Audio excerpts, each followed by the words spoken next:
Today is Friday, August 22nd, 2021, and here's what's coming up on Roland Martin Unfiltered. An entire Texas town shuts down due to COVID. Also, in Texas, 2 Black men sue Walmart for racial discrimination. And we look further into the healthcare worker resignations in Mississippi and what that means for existing patients. The Supreme Court asserts it is Congress's job to authorize a federal eviction moratorium. And the man who shot and killed one of the Capitol insurrectionists is speaking out. And Donald Trump is facing a lawsuit for his role in the January 6th insurrection. This year is the 58th anniversary of the March on Washington. So we talk about the impact and what progress we've made since then. A California high school is in hot water after a video of students abusing a black doll they call Shaniqua goes viral. Also, updates on the Afghanistan evacuation and the relief efforts in Haiti. I'm Dr. Avis Jones-DeWeaver, sitting in for Roland Martin. It's time to bring the fun on Roland Martin Unfiltered. Let's go. He's got it. Whatever the miss, he's on it. Whatever it is, he's got the scoop, the fact, the find. And when it breaks, he's right on time and it's rolling. Best believe he's knowing. Putting it down from sports to news to politics. With entertainment just for kicks, he's rolling. It's on go, roll, y'all. It's Roland Martin, Rolling with Roland now. He's funk, he's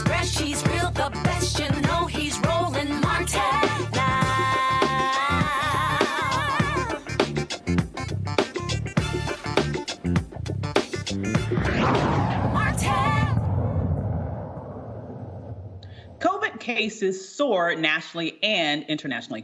Worldwide, there are 215,841,754 reported cases and 4,493,781 reported deaths. Florida recorded the largest single day of COVID deaths at 901. That's the biggest increase in pandemic history. America has 39,360,270 reported cases and 652,086 deaths. Medical and state officials are urging citizens to get vaccinated and wear masks. According to the CDC, teens aged 16 and 17 had the highest rate of infection. A Texas town shuts down due to COVID. Iran, a small town with a population of 1,200, had to shut down businesses and the school district. Over 100 residents tested positive in 2 weeks. When the school opened, 25% of staff and 16% of students were infected or exposed, forcing the district to close. The nearest ICU is over 100 miles away, making it dangerous for sickly residents. In Mississippi, take Mississippi's caseload.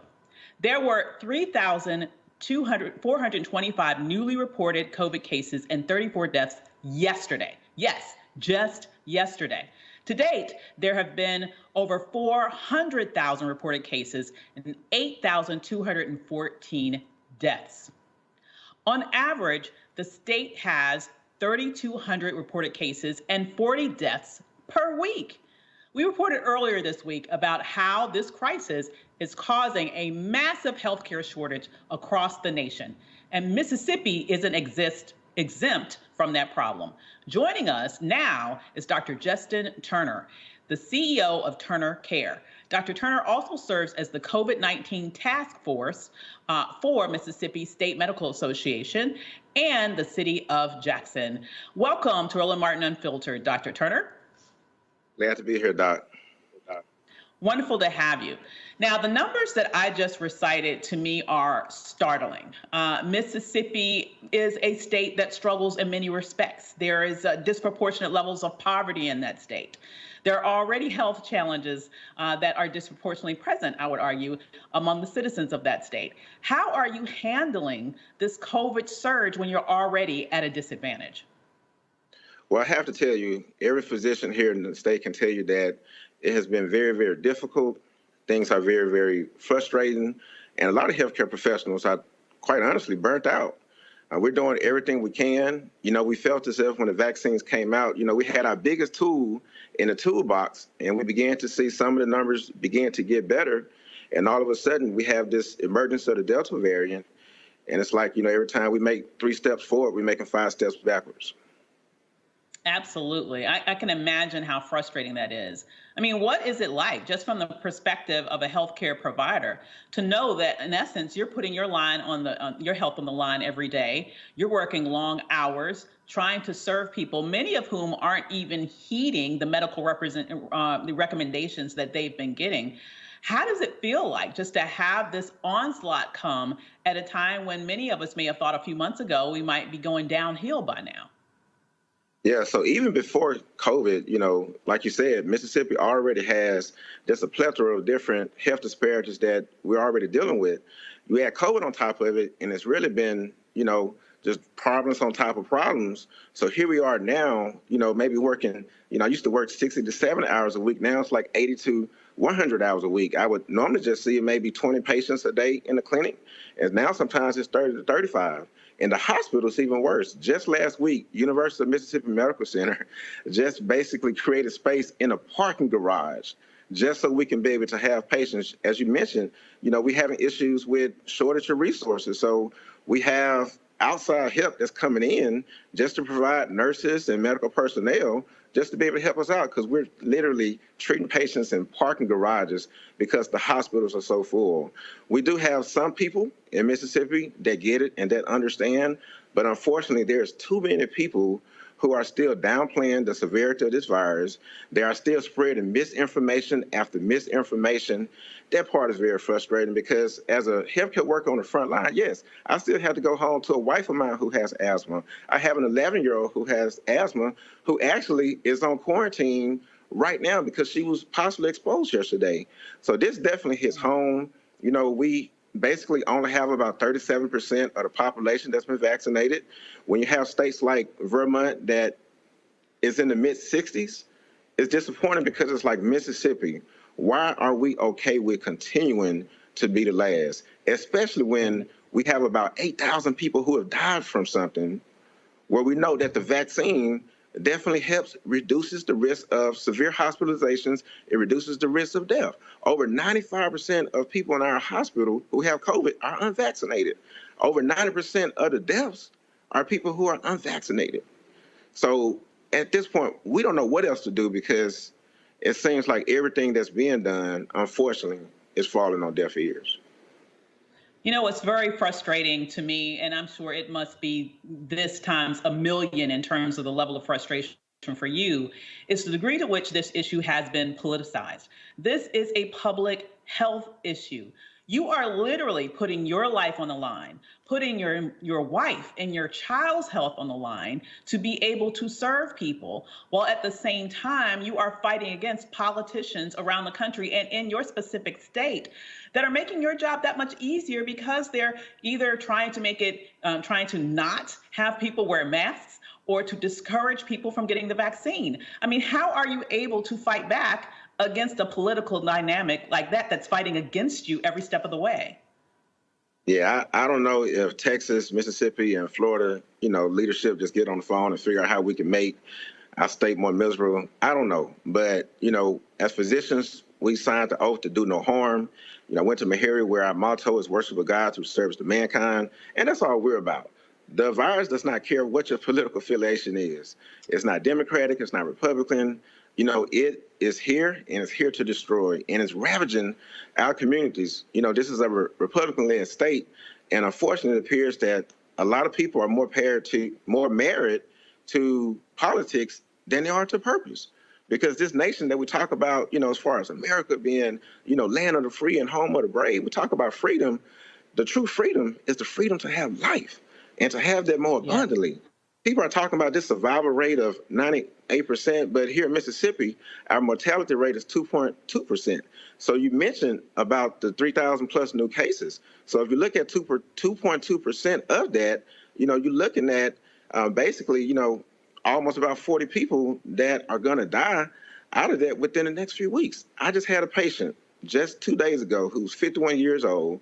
His mom just died last week. Now, I sat down with he and his mom approximately 2 months ago, went through the signs, shared this information with them because they were on the fence. They were hesitant. They was hearing that the vaccine changed the DNA.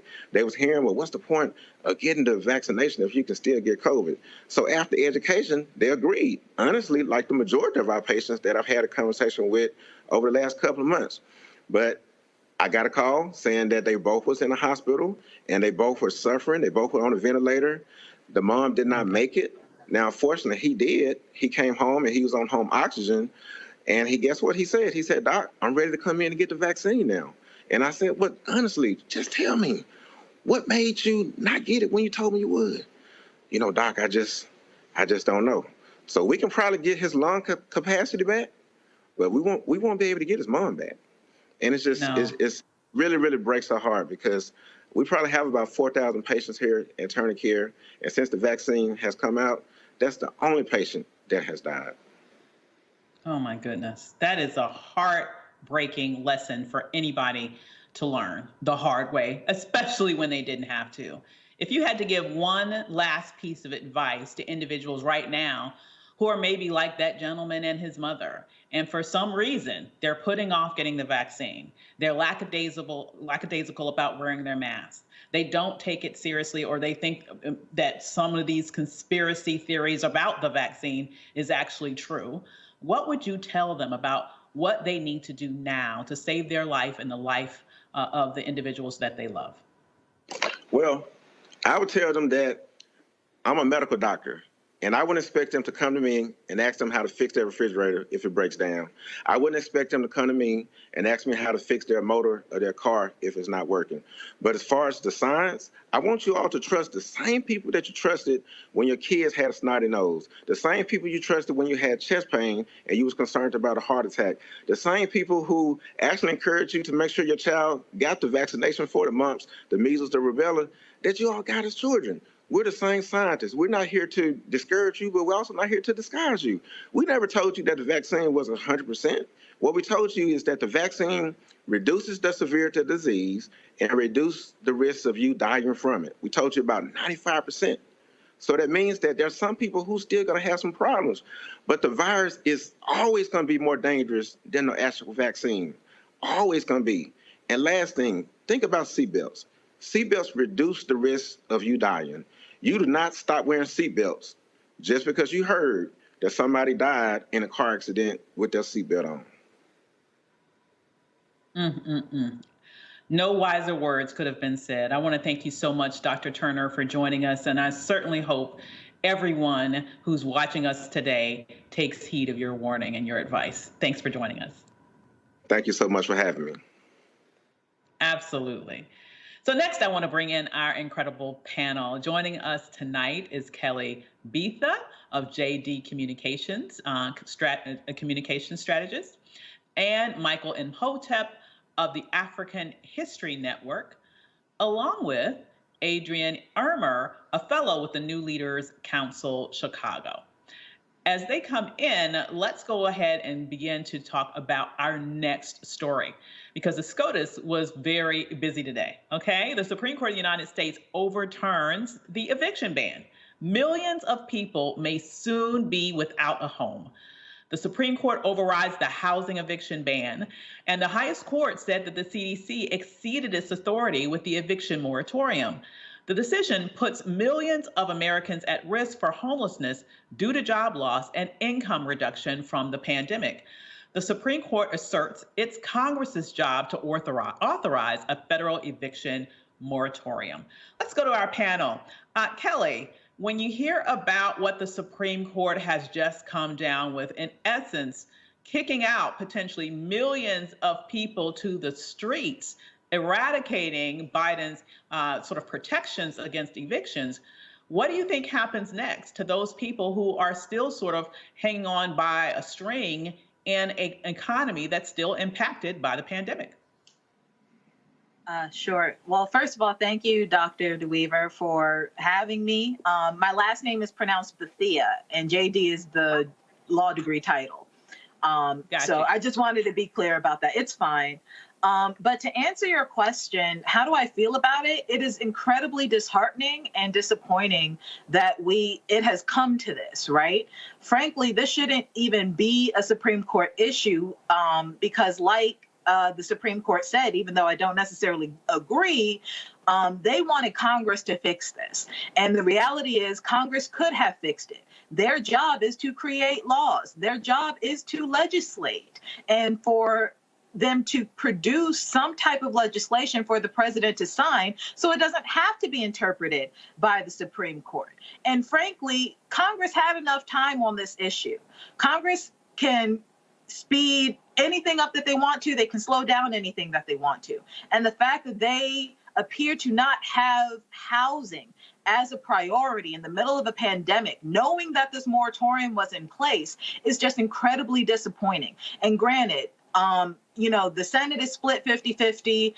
Congress on the representative side, it's majority Democrat. So in reality, we have the Democrats to blame for this because they have the power in both houses right now if it's used wisely, and it feels like they're lollygagging on the issues that are most immediate and most important to the people in this country. I get that every policy initiative has its own importance and urgency, but I can't think of something more important outside of public health. In fact, housing more or less kind of includes public health, but I can't think of a more immediate than housing. Where are you going to live? And the fact that Congress dropped the ball on this when, frankly, we worked so hard to keep a majority as Democrats, again, it's disappointing. I hear exactly what you're saying, Kelly. Michael, I'd love to get your perspective on this, particularly given the fact that though the numbers are in the way that Kelly mentioned, and the actual implications of how politics is played, things can be a little bit more complicated than just the numbers, right? I mean, a couple of things have happened. A lot has happened in a short amount of time since the Biden administration has been in office. We just went through with the infrastructure bill. We had all this aid that had to come through in terms of rolling the vaccine out. We have still battles going on with regards to the Justice and Policing Act and the Voting Rights Act, which still have yet to get across the finish line. Not to mention the fact that you have all of these quote unquote moderate Democrats who do not want to play nicely in the sandbox with the other Democrats. Is it really as cut and dry as having a 50-50 Senate plus a vice president to get something like this through? No, because first of all, let's just back up for a quick minute. Hopefully you can hear me okay, Avis. And you're doing a great job, by the way, Avis, also. Thank you, dear.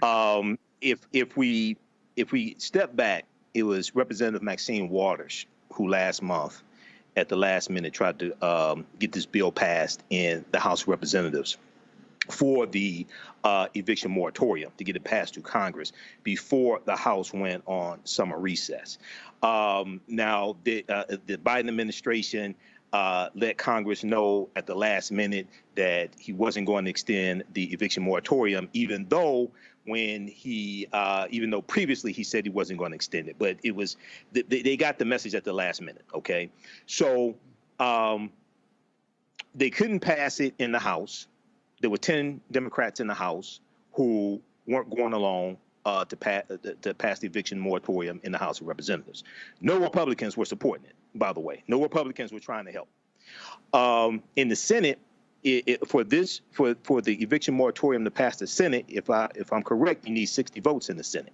I don't think this qualifies for the budget reconciliation process, where you need 50 votes plus Vice President Kamala Harris. So you need 60 in the Senate.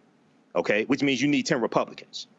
I don't know 10 Republicans that are going to sign on for this when you didn't have 10 Republicans who signed on for the $1.9 trillion American Rescue Plan that included $46.5 billion in rental assistance for renters as well as landlords.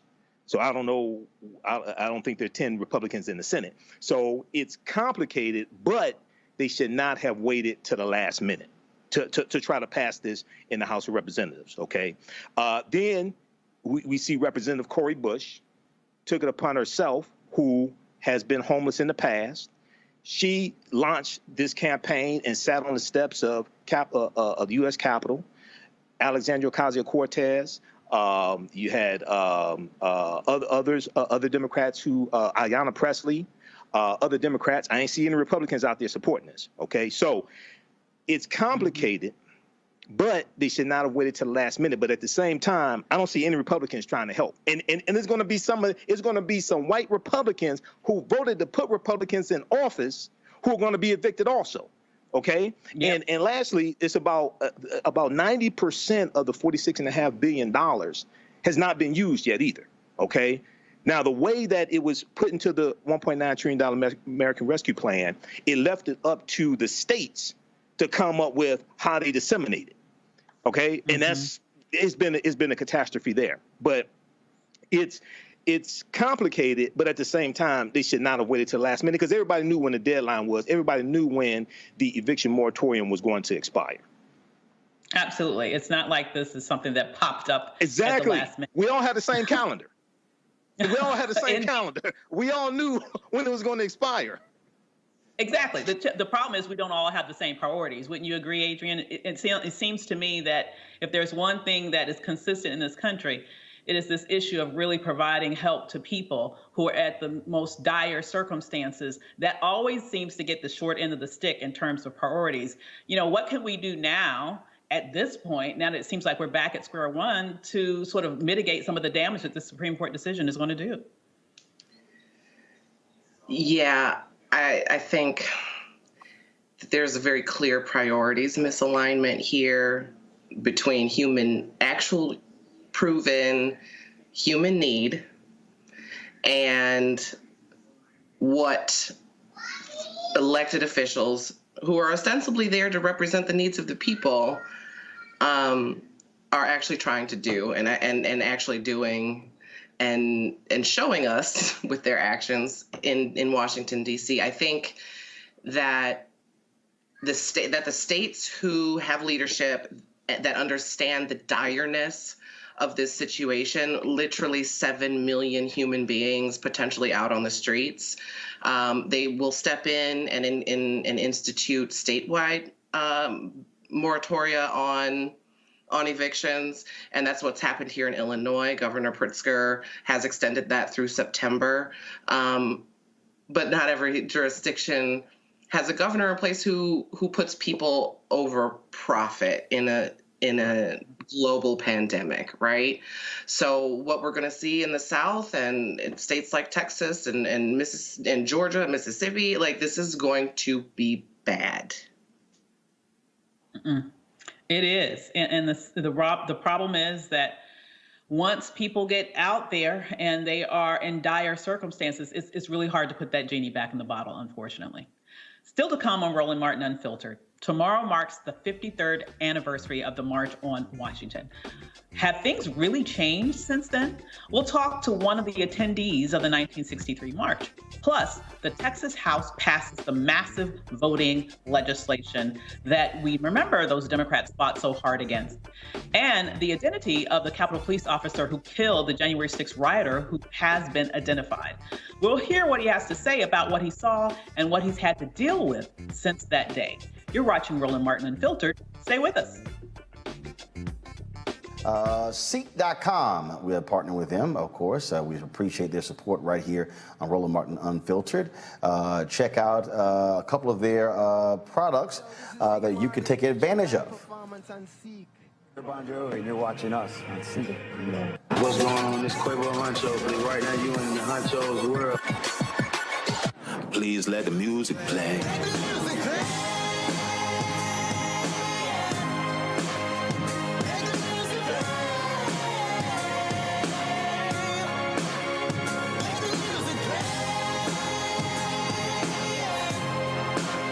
Enjoy the Seek.com video by using one of their virtual reality headsets. All you do is just pop your phone right here into the VR headset and enjoy the content.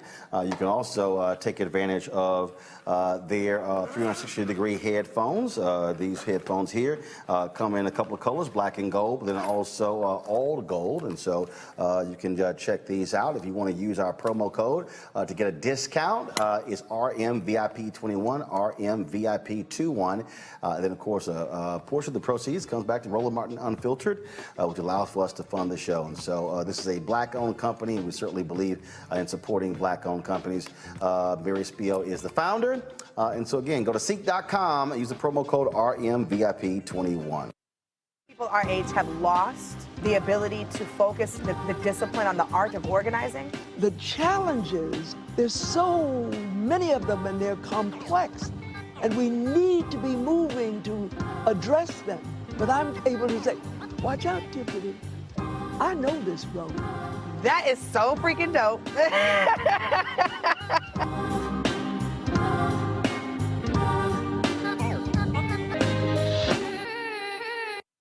Football bans and one of the best fan experiences in the country. The Cricket BX SWAC Challenge kickoff returns to Atlanta on August 28th, along with special guests, College Game Day.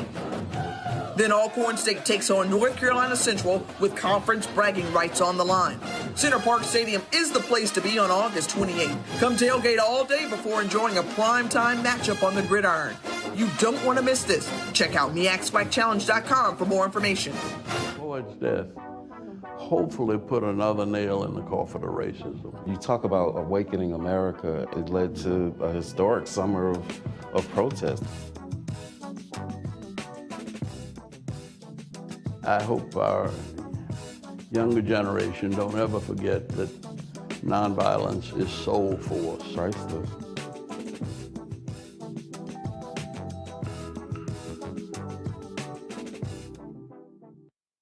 I'm Chrisette Michelle. Hi, I'm Chaley Rose, and you're watching Roland Martin Unfiltered.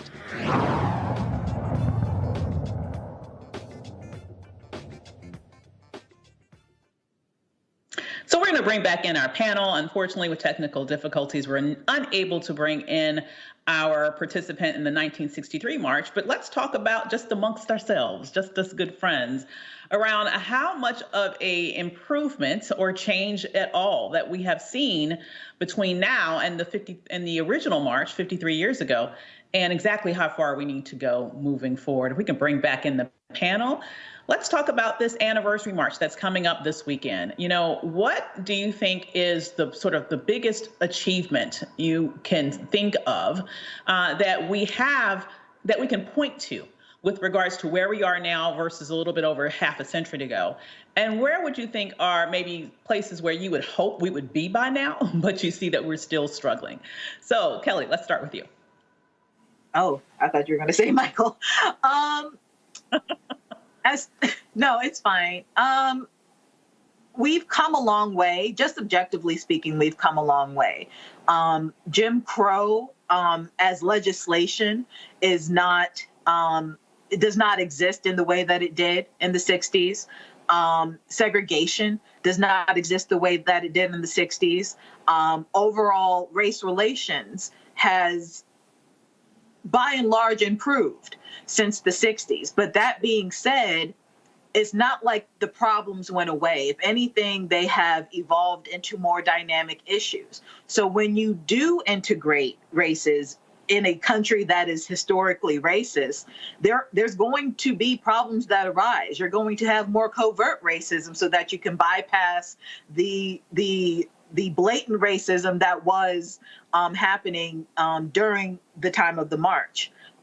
You're going to have just different dynamics. So, for example, what we're dealing with right now when it comes to COVID, like Black people are still dying at a higher rate than our white counterparts in this pandemic. That has a lot to do with systemic racism. This housing crisis that we are having and about to have with this moratorium being lifted, that's going to affect Black people a lot more harshly than our white counterparts because of systemic racism. So it's not, I don't want to say that it's gotten worse, because objectively speaking, it hasn't. But with the March on Washington and the acts that came as a result, voting rights, all of those initiatives that came down the pipe, a lot of the strongest pillars of those acts have been dismantled over the years. But at the same time, things have gotten a little bit better. When it comes to progress, there's always going to be a double-edged sword. So I don't want to say it's gotten worse. It has definitely gotten different. Absolutely. You got that right. It's gotten different. It's not that we've completely overcome, but we're fighting different battles. And it was also a good guess that I should have maybe gone to Mike, the historian on the panel. Okay. That might have been a good move. I'm curious to hear your take, but I've got some sense to drop on that. We can hear everybody I know. Absolutely. But Mike, I would especially love to hear your thoughts on this. And when I think about for me, when I think about all that we fought for and all the blood that was spilt for voting rights, and to see all that's happening right now to pull us back to the Jim Crow era, what does that make you think as a historian with regards to where we come from, but still where we are now? Jim Crow and Jane Crow had children, and we don't understand how to protect gains. And this is the Mississippi State Convention of 1890 all over again, where they convened and they said, we are here to exclude the Negro. And the man that presided over the Mississippi State Convention of 1890, where they voted on the Mississippi State Constitution that implemented poll taxes and literacy tests in a state at the time that was majority African American. His name was Solomon Saladin Calhoun. And he said, let's just tell the truth about why we're here. We're here to exclude the Negro. Because African Americans were voting. We voted during Reconstruction. We voted approximately 2,000 African American men into elected office. Mississippi in 1870 saw its first and only U.S. Senator, Hiram Rhodes Revels, who became U.S. Senator in 1870, African-American man. So we saw these attacks. We saw in 1871, during Reconstruction, President Ulysses S. Grant had to use the Ku Klux Klan Act of 1871 to impose martial law in 9 counties in South Carolina to crack down on the Klan and white domestic terrorists that were attacking elected officials, attacking African-American elected officials. South Carolina, the majority of the state legislature in South Carolina during Reconstruction were African-Americans. So what we see here now, what just took place in Texas, and in the Texas State Constitution of 1876, they had a clause called purity of the ballot box. And when you study the history of Texas, Texas came into the Union in 1845 as a slave-holding state, and they still have a white supremacy mentality in Texas. This is all, see, racism is a system of advantage and privilege distributed based upon race. Racism has nothing to do with not liking people or calling people racial epithets. Racism occurs when one race of people control the majority of the wealth, power, resources, benefits, privileges, land, access to education, access to opportunity, jobs, etc., and they use that to marginalize, subordinate, and do harm to another race of people. What we have to understand is that things are not a constant. We have to understand the concept of protecting gains. There's always somebody trying to take away what you have because they see your advancement as something being taken away from them. Okay, you know, there's an old saying that equality, you know, when you've always had privilege, equality feels like oppression. All right. So lastly, with this 58th anniversary, we have to. It ain't just celebrating what happened in '63. We're under attack right now. So we have to understand how the power of the vote and why, going back to the census that just took the census results, and white people have a negative birth rate, okay, and they're trying to maintain power, especially white Republicans trying to maintain power. So all this is connected. So we have to understand how to protect gains as well. You know, what I love about what you just said is when you're talking about understanding how to protect gains, and you mentioned the word power. To me, that's what that looks like. Really understanding how to will power so that when we do have advancements, we can do a better job of protecting it. Maybe it is the nature of advancements that it's 2 steps forward and 1 step back, or maybe it's just that we have come to accept that to be the reality. What do you think, maybe, Adrian, that we can do to be more effective in the use of wielding our power, not only to make advances, but protect advances that we make after we've achieved them? You know, that's a great question, because if we could suss out the answer to that right here and now today, we will have successfully created a blueprint to fix America, right? And as much as I would love to do that right here and now, I'm aware that we are humans, we're limited in our capabilities, we are imperfect, and we're also operating within a system fundamentally set up to keep us from achieving that goal. So, you know, what we can start to do is chip away at the losses that we've seen over the past few years, specifically with Section 4 and 5 of the Voting Rights Act. You know, the Supreme Court took away the ability to identify the bad actors as it relates to voter suppression. So they said, oh, no, you got to renew that. Last time I checked, the jurisdictions who've been trying to keep Black people from voting are still the same jurisdictions today who are trying to keep Black people from voting. So that list of bad actors hasn't substantially changed since 1963. So if we're operating under that reality and that full factual understanding, you know, we need that back. We need those teeth back in the Voting Rights Act. And so, you know, the John Lewis Voting Rights Act is a good step in that direction. The For the People Act is a really big step in that direction, which has an additional component of addressing campaign finance reform and gerrymandering. Two things that have been among the strongest undoers of democracy in the United States of America. You know, corporate dollars speak louder than human beings casting a ballot in the voting box, and that is fundamentally flawed. Our framers didn't have that in mind. To borrow language from that side. But corporations are people, right? Well, that's the 14th Amendment. That's because of the 14th Amendment, because of legal fiction and corporate personhood. The same rights that humans have, citizens have in the 14th Amendment, have been given to corporations as well. Corporations are a person. When you look at the legal definition of a person in like a legal dictionary. So, yeah, this is why we have to understand the law also.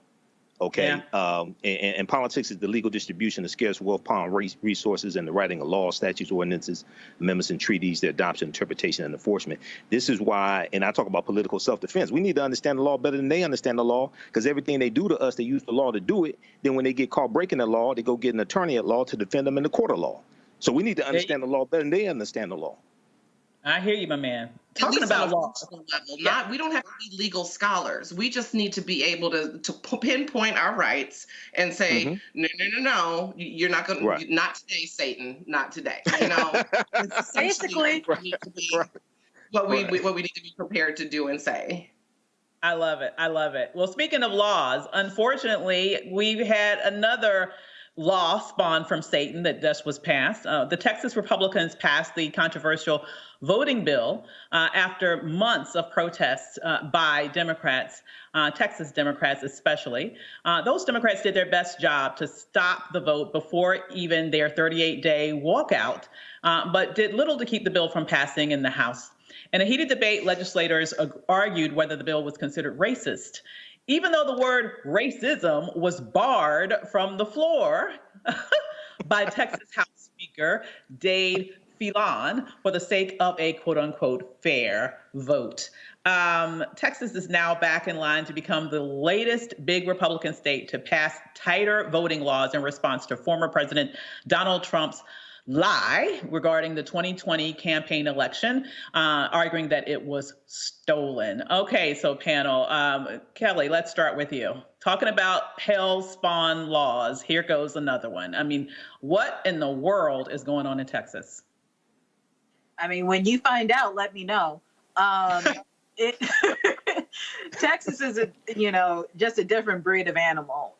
But none of this surprises me. Like, we're talking about the state who's, I believe the governor, fully vaccinated, contracted COVID, and is still for, mask ban mandates, even though his state is, basically becoming a hotspot for COVID. This is the same state in which the Democrats basically had to flee their homes and then come back to do their jobs because the Republicans were running amok. Same state that arrested a Black woman legislator just because she wanted to open the door and see what her governor was doing, because she wasn't invited, even though legislators were allowed in the building. Again, Texas is a racist state. Legislatively speaking, the people of Texas, depending on where you are, it is clear that if not for the corruption and Jim Crow 2.0, it would be a purple state at the very least. But because of what is going on down there, it is red. So anything that happens right now, again, it doesn't surprise me. It's incredibly disappointing, but it's also expected coming from a state that is rooted that deeply in racism and, frankly, the Confederacy. Well, we have a little clip from Texas. Let's run that, and then we'll come back and gauge the reactions of the rest of the panel. Members, this is a reminder to everyone to be civil and respectful of our colleagues as we debate SB 1. The chair would appreciate members not using the word racism this afternoon. Intentional discrimination against people of a certain race, is that racism? That is. Ms. Hinojosa. Those words, intentional discrimination, I think can be fairly characterized in that manner. We can talk about racial impacts of this legislation without accusing members of this body of being racist. Respectfully, I'm not accusing members of this body. I'm talking about members' outbursts are inappropriate. So, Michael, we can talk about how the racist impact of this law is and how it can, by definition, technically that might be racism. But God forbid you call us racist. Oh my God, let me clutch to my pearls.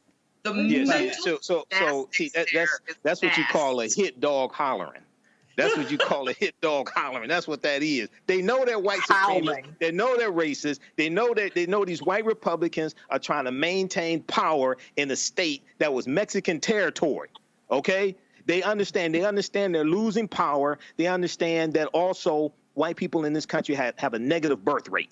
So they're using laws. Now, we have to understand this is all predicated by the big lie. And you got 400 bills being pushed by Republicans in about 49 state legislatures, all predicated on the big lie that the election was stolen from Donald Trump. Yet when asked, okay, show me evidence of mass election fraud, widespread election fraud in Texas, they can't show it to you because it doesn't exist. Once again, they're trying to suppress the votes of African Americans, Hispanics, et cetera. Now, what's missing from this equation is corporate America. Why is corporate America so silent? Why do they have laryngitis? In summer 2020, when you had the George Floyd protests taking place and Black Lives Matter protests, they were pledging hundreds of millions of dollars and all this stuff and talking about we're going to do better and everything. Okay. Now, if you go back to 2015, 2016, when you had the transgender bathroom bills in Indiana and North Carolina, corporate America was tripping over themselves to come out, putting out statements of strong condemnation. And they were talking about canceling contracts in the state of Indiana, canceling conferences and all different types of things like this. Corporate America came out and put so much pressure on the state of Indiana that the state legislature within 1 week had to change the bill because the threat of losing money. Well, why is corporate America so silent here? Okay, so if you speak up for LGBTQ, you need to speak up for BLACK. At the same time, this is bigger than just black. This is a 15th Amendment issue. This is a 19th Amendment issue, and it's a 26th Amendment issue because the 26th Amendment of 1971 lowered the minimum voting age from 21 to 18. 19th Amendment gave the right to vote to white women, and then it was expanded to African American women. So what people like Reverend William Barber III and others, they're expanding this beyond just African Americans. If this just remains a black issue, we're going to lose. Oh, my goodness.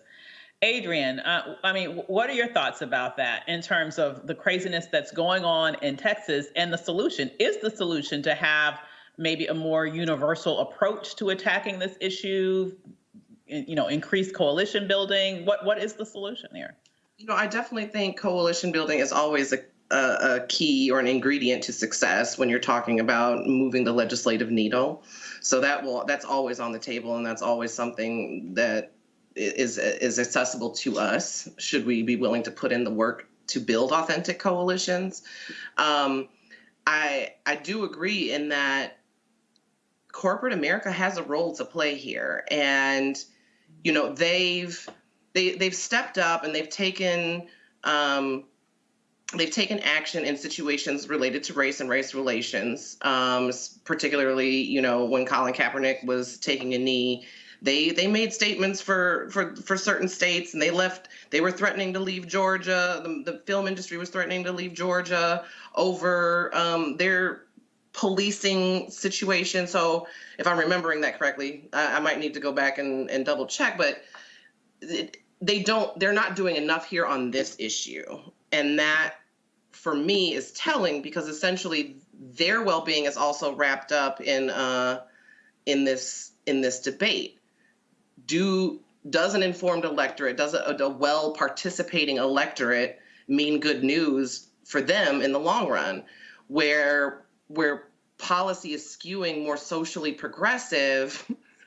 Where do they shake out in 10 years in this debate if they get in on the action to protect voting rights, right? So I don't think that their calculus is one of race. I think their calculus is one of relevancy. Wow.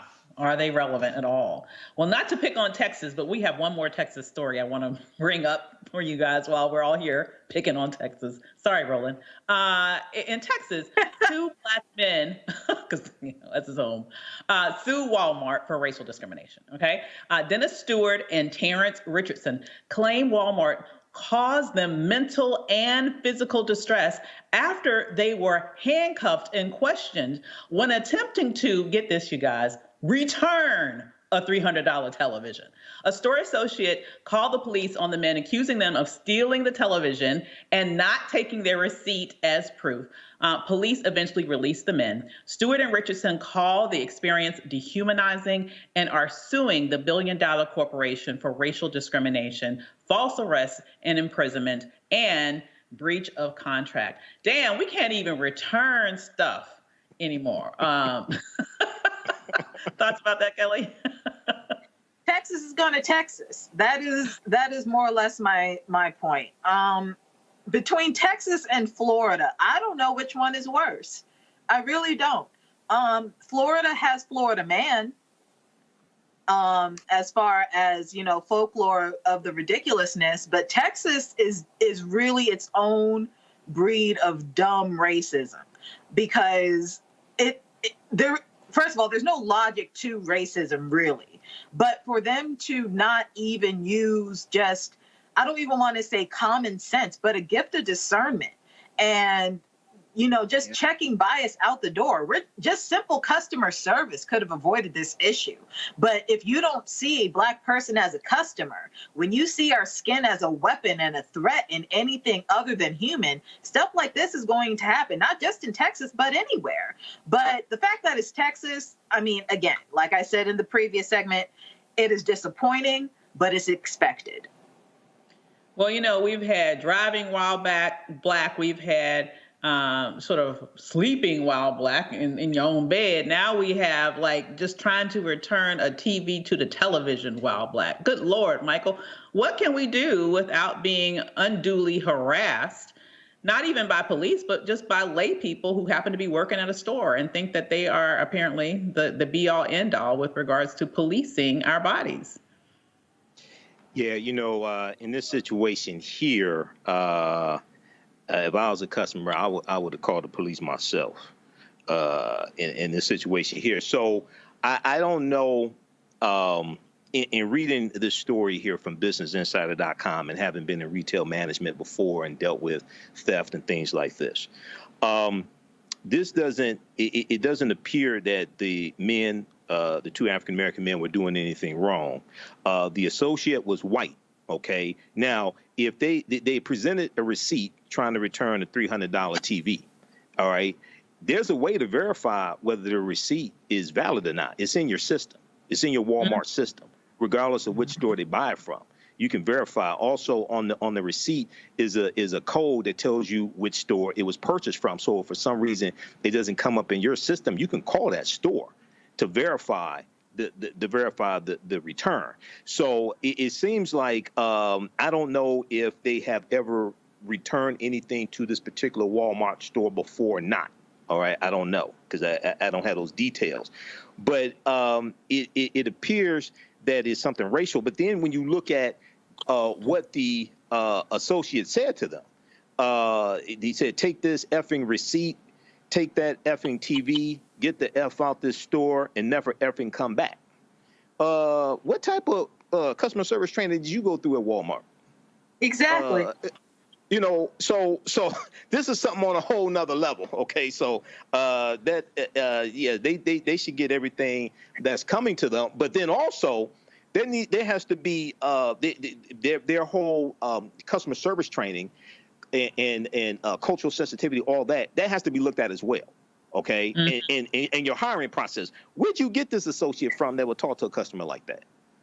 Yeah, that doesn't make any sense. If I had an employee like that, I would fire them on the spot. Period. I'll deal with human resources later. Your behind got to go. Indeed. Your thoughts, Adrian? Yeah, speaking of receipts, I think there are some receipts that are yet to come out related to what happened leading up to that point. And to your point, Michael, this is a customer training piece. This is a not seeing red flags in somebody that you've hired. This is probably this person has had multiple complaints and nothing has happened sort of situation. And I think more and more will start to come out to that effect. putting Walmart in a greater degree of culpability here. So I'm really interested to see how this unfolds, because I do think corporations need to be held accountable for their franchises and the people that they hire. That they do. Now, we have more to talk about when we come back after the next break on Roland Martin Unfiltered. Seek.com, we are partnering with them, of course. We appreciate their support right here on Roland Martin Unfiltered. Check out a couple of their products that you can take advantage of. And you're watching us on Seek. What's going on? This Quavo Huncho. Right now you in the Huncho's world. Please let the music play.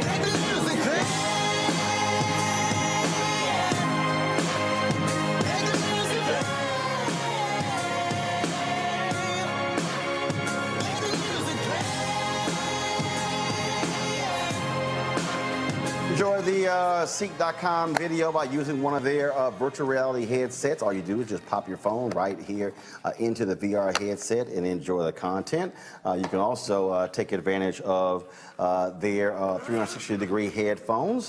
These headphones here come in a couple of colors, black and gold, but then also all gold. And so you can check these out. If you want to use our promo code to get a discount, it's RMVIP21, RMVIP21.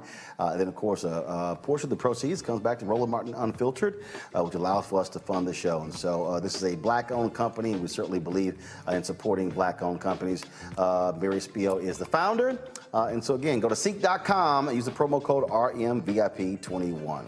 People our age have lost the ability to focus the discipline on the art of organizing. The challenges, there's so many of them and they're complex. And we need to be moving to address them. But I'm able to say, watch out, Tiffany. I know this road. That is so freaking dope.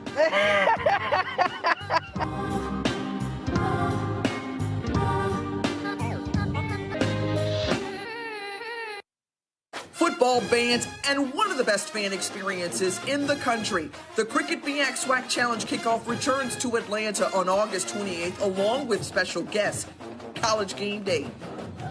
Then Alcorn State takes on North Carolina Central with conference bragging rights on the line. Center Park Stadium is the place to be on August 28th. Come tailgate all day before enjoying a primetime matchup on the gridiron. You don't want to miss this. Check out MEACSWACChallenge.com for more information.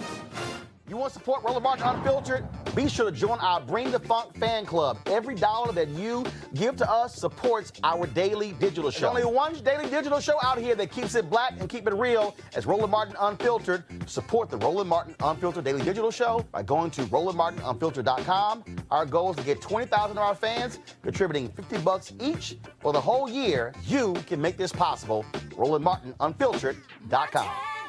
Hurting black folk. Right. We got to deal with it. It's injustice. It's wrong. I do feel like in this generation, we've got to do more around being intentional in resolving conflict. You and I haven't always agreed. Yeah. But we agree on the big piece. Yeah. Our conflict is not about destruction. Conflict's going to happen.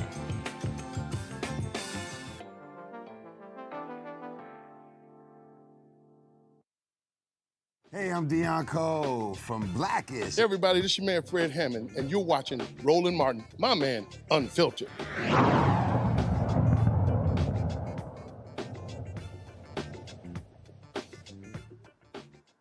The man who shot and killed one of the Capitol insurrectionists is speaking out. Lieutenant Michael Byrd is the Capitol Police officer who killed rioter and Trump supporter Ashley Babbitt on January 6th. During an NBC News exclusive interview with Lester Holt, Byrd explains what happened the day rioters stormed the nation's capital and threatens he's endured since. They talked about, killing me, cutting off my head, very vicious and cruel things. Racist things? There were some racist attacks as well. It's all disheartening because I know I was doing my job. Given the nature of the threats that you describe, do you have any concern about showing your face and identifying yourself? Of course I do. That is a very vital point, and it's something that It's frightening. I believe I showed the utmost courage on January 6th, and it's time for me to do that now.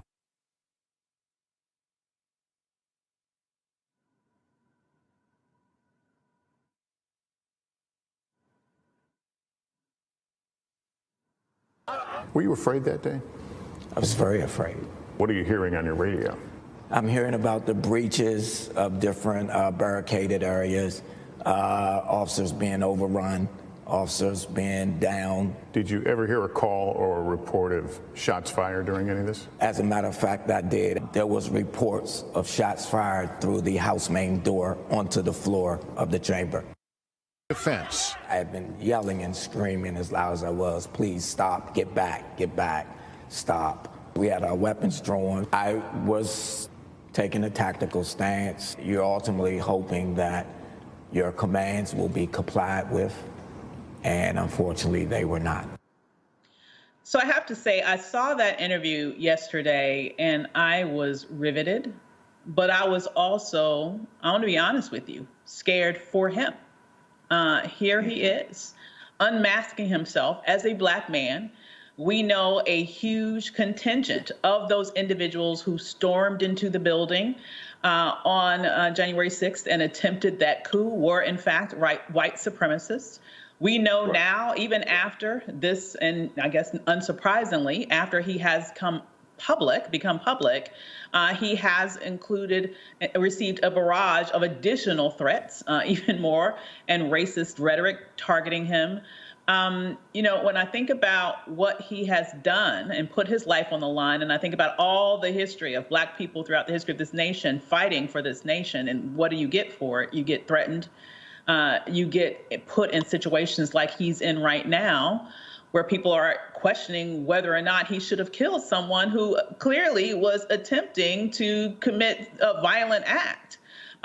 Adrian, when you look at the bravery of a Lieutenant Byrd, not only in terms of his actions on that day, which no doubt saved lives, it saved lives. If that woman would have gotten through, the rest of them would have gotten through. Let's just be real about that. I don't care that she didn't have a gun.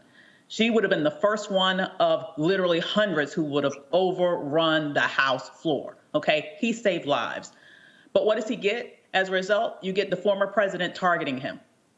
You get people in these white supremacist spaces really trying to figure out how in the world can they intimidate him, how can they give him death threats, and potentially how can they actually get to him.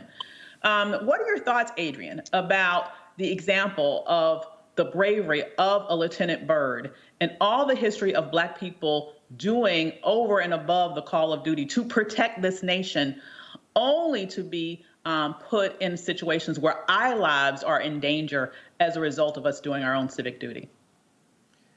I think that interview was heartbreaking for me to watch, not simply from a place of fear for his safety, his family's safety, but like when he got to the point in that interview when he said, I am a Capitol Police officer. I don't care if you're a Republican or a Democrat, Black or white. It's my job to protect the people in this building. Like, that hit me so hard, especially to see him cry, tear up, like that. It's emblematic of sort of this, his ingrained patriotism and Americanness. He holds that to be true, to be self-evident. He lives that identity. He breathes that identity every day for work. But we look outside and our patriotism is constantly under attack and under question, and our Americanness is constantly under attack and under question.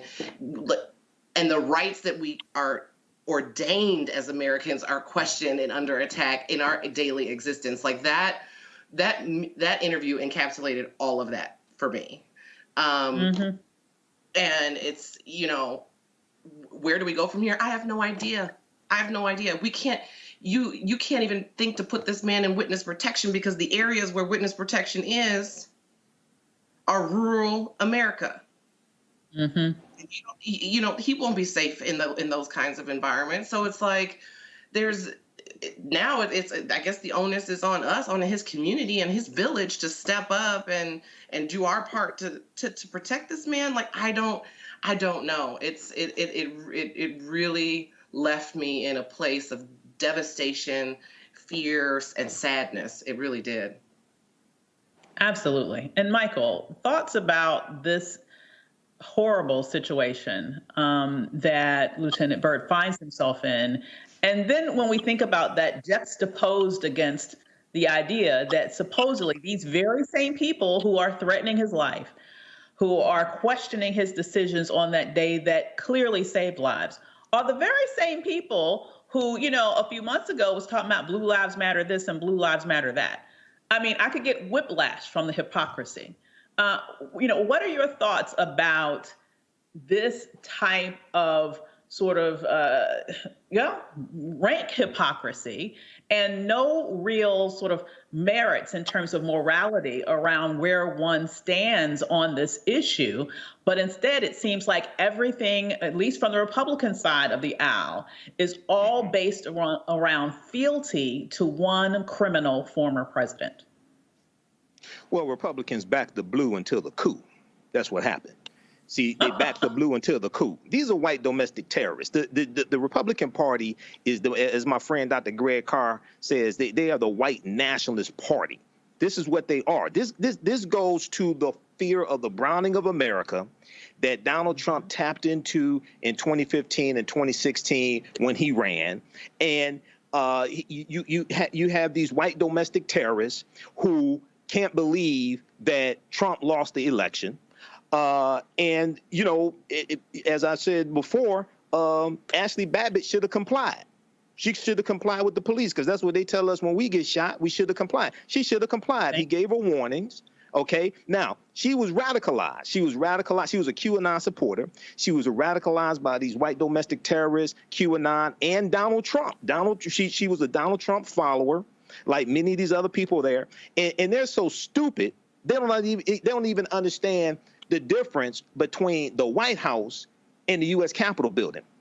Because there was one of these idiots who's sitting in jail right now. There's one of these idiots who's sitting in jail right now who went to the Capitol and he said, the president sent us here. OK, the president invited us. That's not the president's house, you idiot. He has no authority over the U.S. Capitol building. All right. They don't even understand the difference between the executive branch of government and the legislative branch of government. So, but this is what happens when you have a conspiracy theorist, a white supremacist, or white nationalist who is in the position of Trump, and he radicalizes people. So, there's so much going on right here. But at the foundation also is a lack of understanding of history of this country. This is why America must have a massive history lesson. And also Americans don't understand the U.S. Constitution as well. OK, so we have to have a massive history lesson and understanding the Constitution, history of this country. But also we have to understand we got to protect ourselves from idiots like this. And we got to make sure these Trump supporters in the House of Representatives and the U.S. Senate and the 147 Republicans in the House voted not to certify the 2020 presidential election. We got to make sure we vote those traitors out of office also. Because if they come back into power in the House and the Senate, they're going to do us harm. They're already trying to block anything that's beneficial to African Americans. So we got to make sure we fire them and vote them out of office also. Absolutely. Now, you raise a point that I think is so important to highlight, underscore, circle, underline, everything that we can possibly do. These are terrorists. These are absolutely terrorists. And every analysis that I've seen around terrorism in this nation suggests that domestic terrorists, primarily white, male, domestic terrorists, are the biggest threat to us in this nation. They are the most violent ilk in this nation. And it's really interesting to me, the degree to which it seems in many ways this country sort of bends over backwards to be light on them. And, every time I see the footage that we just showed a second ago with all the violent actions that were going on, and then I think fast forward a few hours and they were being escorted out of the damn building. Now, months later, people are still trying to find these folks. It just really it angers me to no end. Kelly, when you think about where we are right now with regards to the radicalization, literally of millions of people, what can we do to protect not only democracy, but quite frankly, us as individuals in this country? They are a danger to all of us. I'm sorry, that stage talking to me. Can you repeat the question? I apologize. Sure. No worries. Now, I was just pointing out the fact that these are radicalized domestic terrorists that present a danger not only to democracy in the way that they tried to overthrow an election on January 6th. When you look at the fact that under the Trump administration, we saw a record growth in hate groups in America. We had the highest number of hate groups ever in America. We had a huge spike in hate crimes in America. We have the propagandizing of this hate-filled ideology that's infused our culture.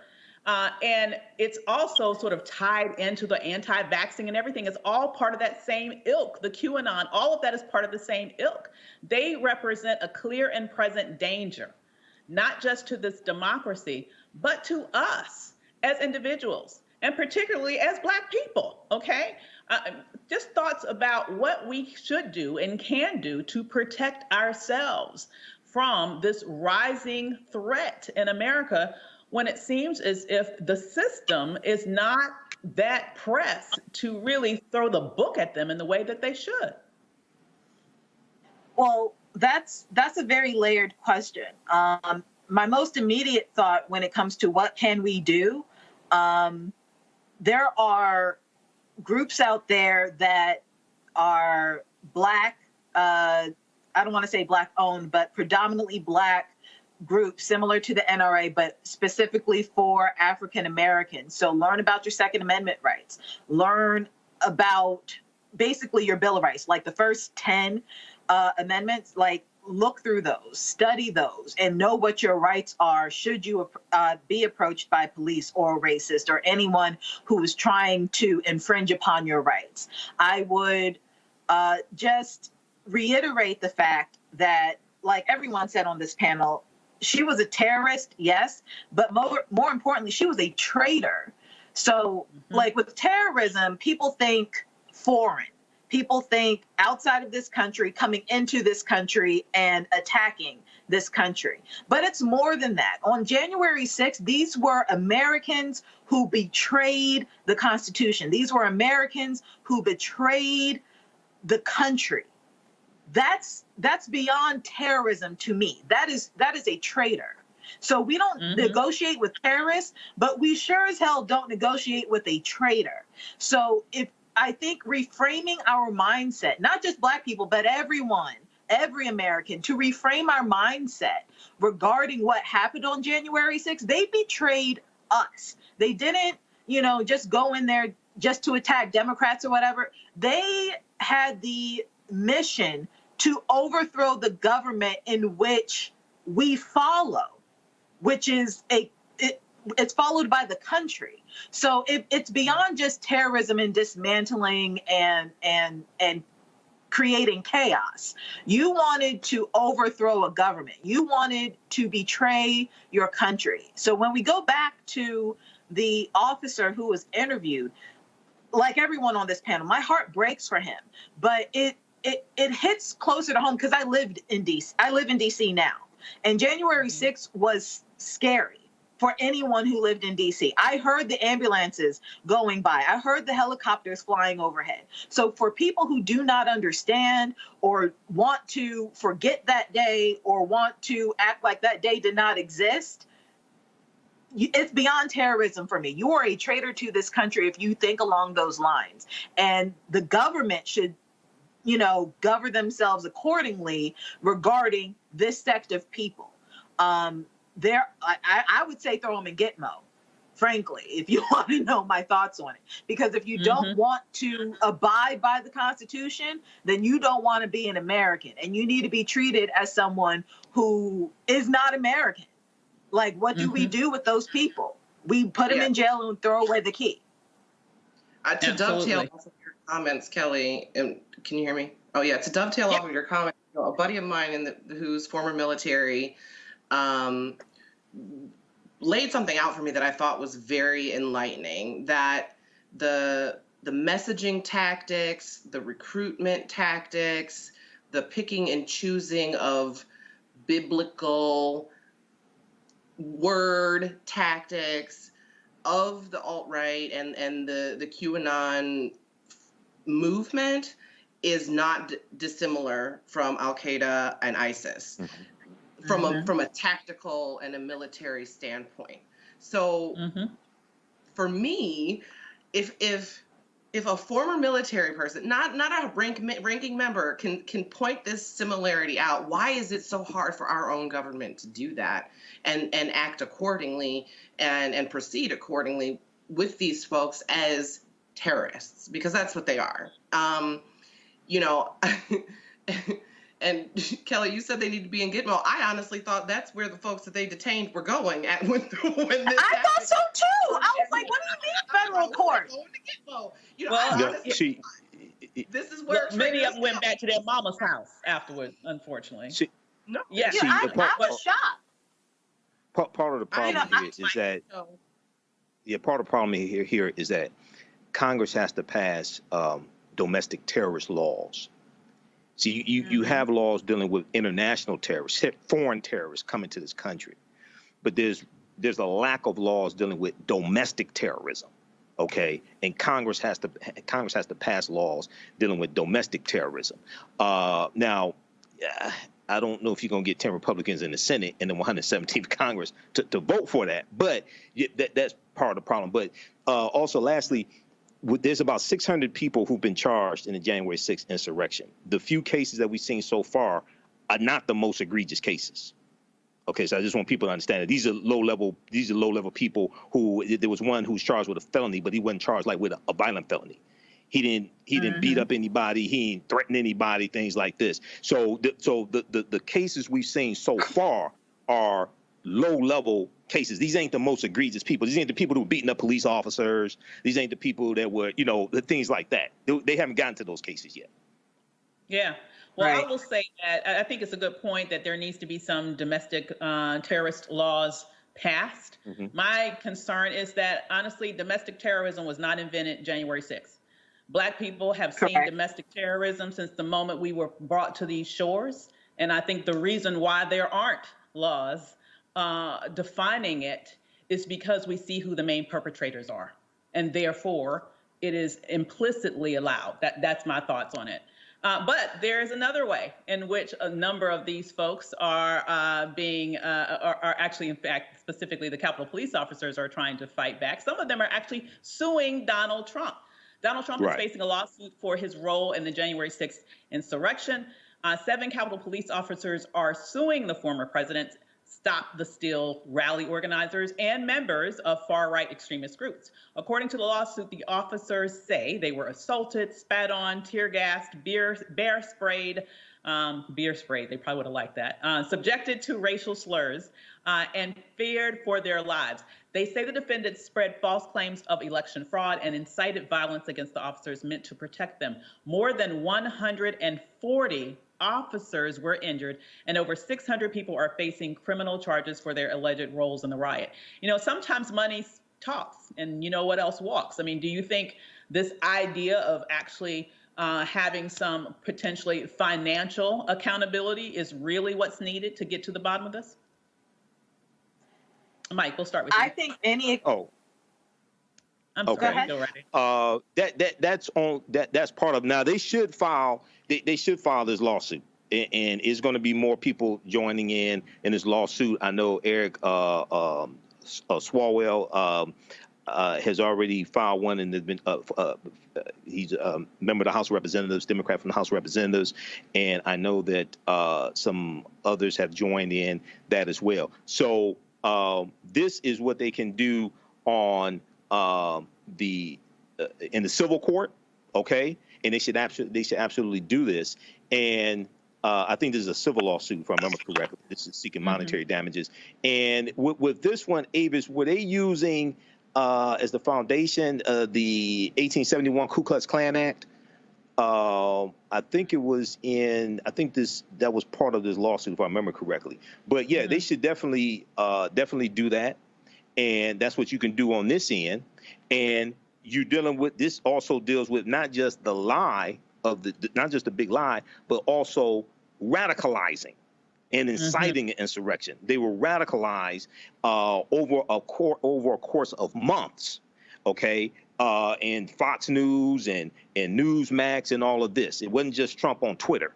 It was a whole network, Parler. It was a whole network of them using social media and cable news, et cetera. So yeah, so this is a start here. I think they should definitely hit this from different angles. You know, what's really interesting to me, you're exactly right. This is the outgrowth of months of radicalization. And what's really interesting to me is that one would have thought in a sane world that after this happened, you know, you'd have people say, maybe we went a tad too far. But instead, what happened is you have a continuation, I would argue, of the radicalization, but now they're bending it back towards targeting it at voting rights. They are still radicalizing people, spreading this lie, and now the focus is to attack our voting rights, to dovetail back on an earlier discussion this evening, as a way to maintain power in a space where they obviously know that they are losing the advantage of population. Is there any way to overcome this desire to propagandize, to radicalize, to cause massive brainwashing all across this nation, even when it results in violence, if people know that at the end of the day, they can use that evil tactic in order to hold on to power? War. I mean, that's how the world, like Hitler was brought to heel.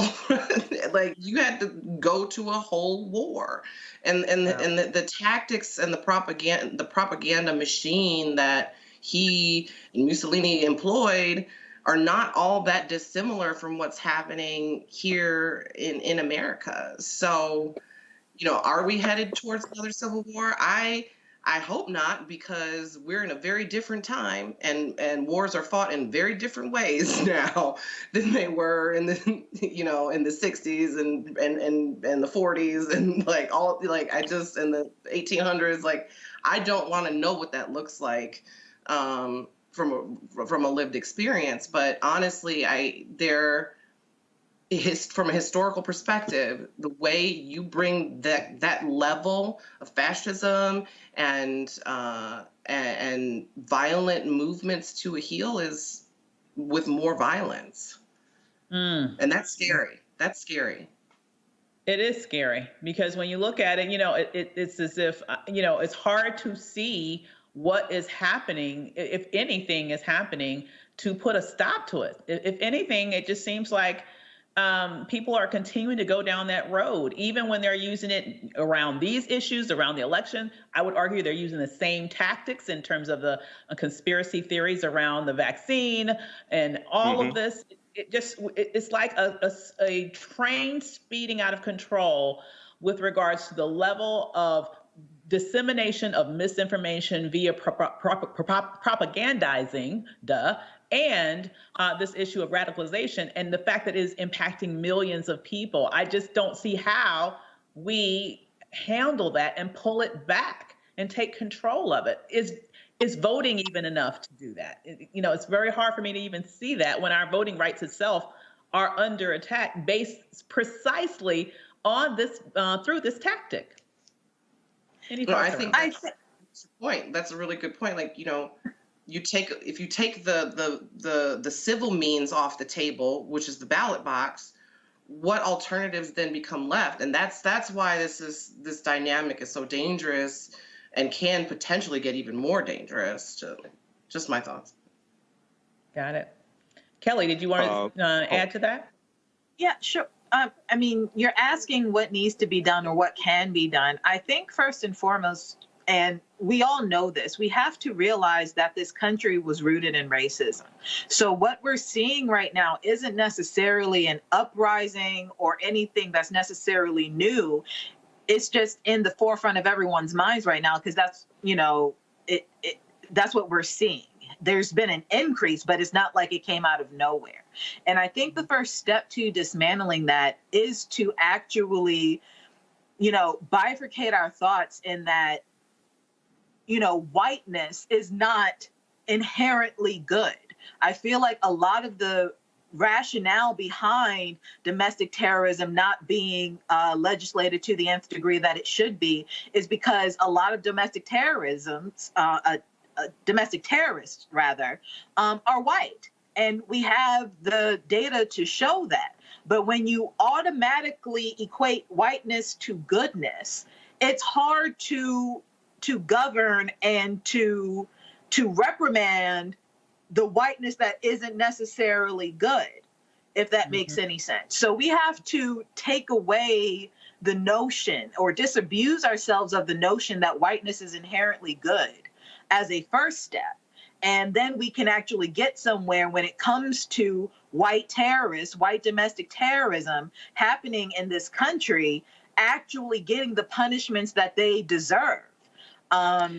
It follows that everything else will more or less fall into place, because the model of domestic terrorism just being domestic terrorism, regardless of whether you're black or white, will actually be treated as the heinous crime that it is.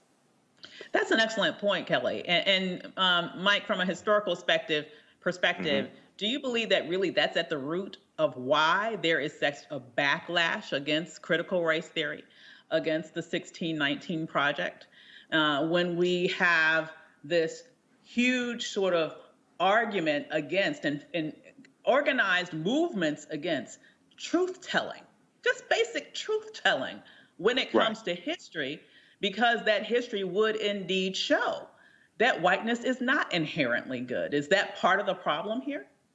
Yeah, well, one, Americans are very ignorant of history, number one. Okay. And you have one segment of the population, white people, who want the truth to be taught. A few months ago, you had teachers across the country. It was a Saturday, and they were organizing. It was speared by the Zen Education Project, and teachers were demanding legislatures from politicians, let us teach the truth. Let us teach the truth in class. Okay, we don't want restrictions on what we can teach about history. Our children need to know the truth about the history of this country. The attack on critical race theory, that most Republicans can't tell you what the hell critical race theory is. What they're just doing is just lumping in under the umbrella of critical race theory everything they don't like dealing with race and racism, systemic racism, slavery. They don't know what the hell critical race theory is. The backlash to that is that stems from the summer of 2020 in the Black Lives Matter protests, but that comes from also the executive order from Trump in September of 2020 that put a ban on critical race theory and things like this, dealing with training for federal employees, diversity training, et cetera. It's speared from that, but it's funded by right-wing dark money. Okay, is connected to the takeover of school boards, okay, by conservatives, fueled by right-wing dark money. So all this is connected. This is why America must have a massive history lesson. And lastly, it was the 1871 Ku Klux Klan Act that the police officers are using as the basis for their federal lawsuit, okay? And that's a Reconstruction era statute that allows individuals to sue when they are injured by conspiracies that prevent by force, intimidation, or threat any person from accepting or holding any office, trust, or place of confidence under the United States. That's the Ku Klux Klan Act of 1871. Thank you, Professor Imhotep. I just want to make sure I'm accurate on Roland's show, okay? I love it, my man. I love it. We're going to take a quick break, and we'll be right back with more Roland Martin Unfiltered. Seek.com, we're partnering with them, of course. We appreciate their support right here on Roland Martin Unfiltered. Check out a couple of their products that you can take advantage of. Bon Jovi, you're watching us on Seek. What's going on? This Quavo Huncho, but right now you in the Huncho's world. Please let the music play.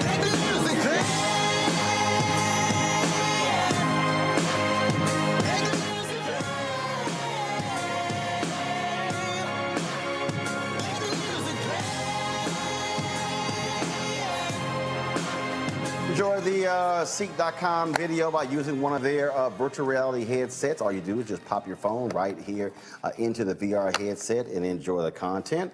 You can also take advantage of their 360-degree headphones. These headphones here come in a couple of colors, black and gold, but then also all gold. And so you can check these out. If you want to use our promo code to get a discount, it's RMVIP21, RMVIP21. Then, of course, a portion of the proceeds comes back to Roland Martin Unfiltered, which allows for us to fund the show. And so this is a black-owned company, and we certainly believe in supporting black-owned companies. Mary Spiel is the founder. And so, again, go to Seek.com and use the promo code RMVIP21. You study the music, you get Black history by default. And so no other craft could carry as many words as rap music. I try to intertwine that and make that create whatever I'm supposed to send out to the universe. A rapper, for the longest period of time has gone through phases. I love the word. I hate what it's become, and to this generation, the way they visualize it. Its narrative kind of like has gotten away and spun away from, I guess, the ascension of Black people.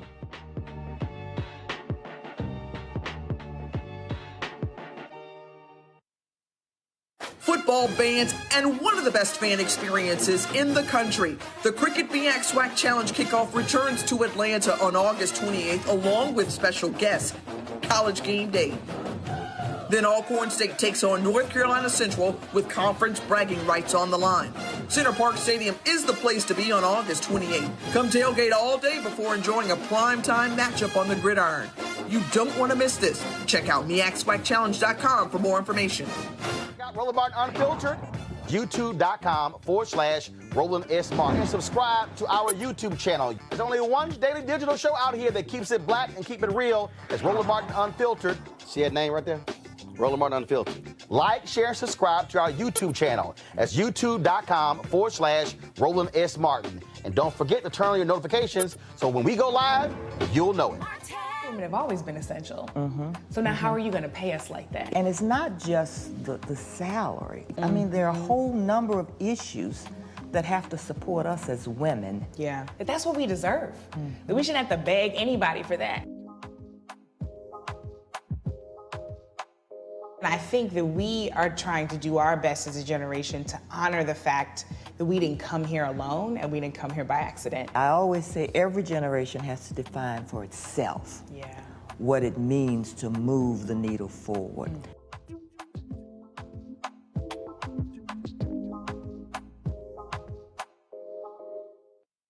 Hey, I'm Arnez J.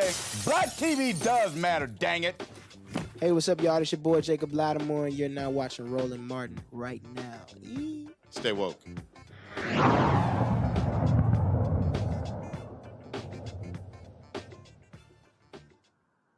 3 California high school students have been suspended after a video of them abusing a black doll named Shaniqua goes viral.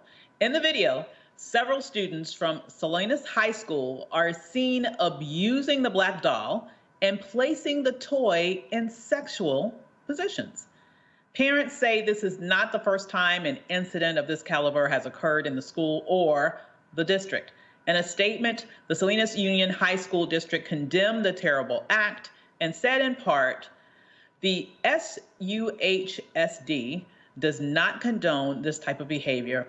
And although the district has taken steps to support our African American students and staff, this recent incident demonstrates how much more support is needed. We urge families to also take time to talk with their students about the damaging effects of racist behavior. Counseling is available at all of our school sites for any students who may need support. Racism and racial injustice are in direct opposition to the district's values. Our district will continue our efforts to show that racism and racial injustice have no place in our schools. We are committed to maintaining a safe, positive school environment where all students, staff, parents, guardians, and community members are treated with respect and dignity. Members of the Salinas High School community and the general public continue to swarm social media and online platforms to express their frustration. bring back the panel to discuss this. You know, Kelly, when I saw this story and I saw the degree to which they were not only harping physical abuse on this doll, but also sexual abuse on this doll, it really made me think about the degree to which the Black body has historically been dehumanized in this country, both with regards to physical violence and sexual violence, irregardless of sex, right? So, you know, what does this tell us about the fact that we like to think that the younger generation is going to be so much less racist? But honestly, it doesn't look like it, does it? It doesn't, but that's also evidence of racism being taught, because it's not like you're born a racist. This is evidence that at home, issues such as race and teaching your children about cultural differences and racial differences and embracing humanity as a whole, those are not discussions being talked about at the kitchen table with these white families. You're talking, when you said that, you know, it's evidence of our bodies being dehumanized.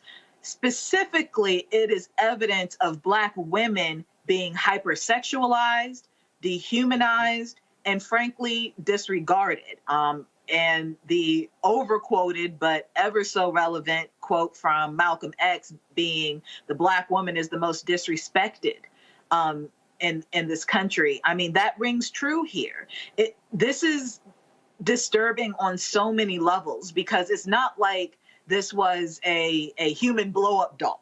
You know what I'm saying? Not saying that that would have been any better, but the fact that this is representative of a child, and they're doing this to a doll that is representative of a Black child, that shows you just how insidious and how ingrained their racism is. And these kids, I'm sure they just saw it as a joke.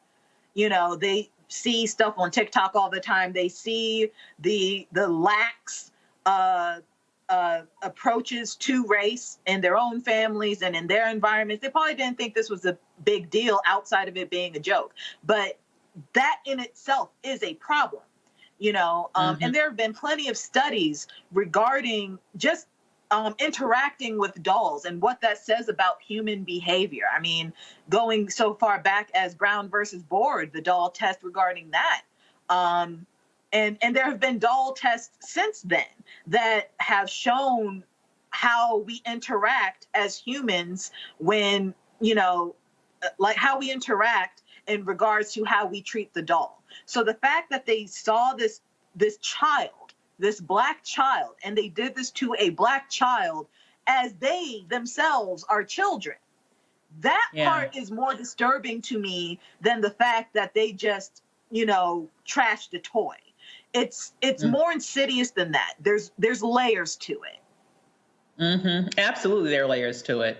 And before the break, Mike, we were just talking a minute ago about critical race theory. And to me, one of the more interesting arguments that I oftentimes hear from those on the right who are saying, oh my goodness, critical race theory, we don't need that in school. It's making our kids feel as if they're the bad guy. And by the way, my kid's not racist, and we're just teaching them that they're going to be racist. Hell, these kids are racist. I'm sorry. I'm going to go ahead and say that. Okay. Somebody needs to teach them something. I mean, what do you think this tells us about what's lacking in our school system? Because I agree with Kelly. It came from someplace. It came from home. So at some point, there needs to be an intervention. Why not have that intervention be embedded in our educational system? Well, yeah, it should be embedded in our educational system. And just for clarification, it's important for people to understand that critical race theory is not taught in K through 12. That's a legal analysis, That's basically exactly taught in grad schools and legal I schools. took the class. Okay. I Yeah, did see, too, and it's not. What'd you say, Kelly? No, I was saying I took, that's a law course. Like, I took the class.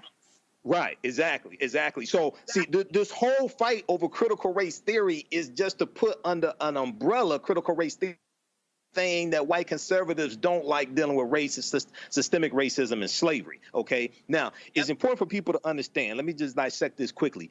The dehumanization of African people has always been entertainment for this country. You go back to 1828, 1829, T.D. Rice, Thomas Dartmouth Rice creates the Jim Crow character. And he puts on blackface and tattered torn clothing and adopts a Southern dialect to dehumanize and lampoon and imitate enslaved Africans. Okay, and the minstrel shows become the most popular form of entertainment in this country. You go to 1916. There's a man named Harry C. Brown who recorded a song on Columbia Records called N-Word Love a Watermelon, Ha Ha Ha. That's the name of the song. It becomes a big hit. It's on YouTube. You can listen to it.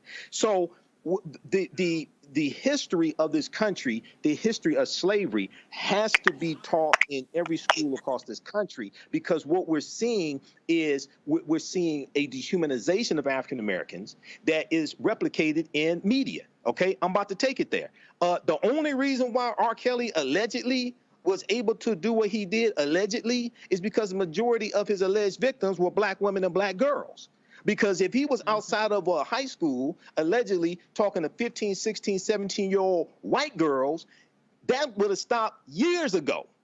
Okay, period. He'd either be in prison or somewhere else. That's all there is to it. But when you have African women who are looked at as the most disrespected women in America, okay, this is how something like this is able to happen. This is the reason why you would never have any type white female stars do a song like WAP.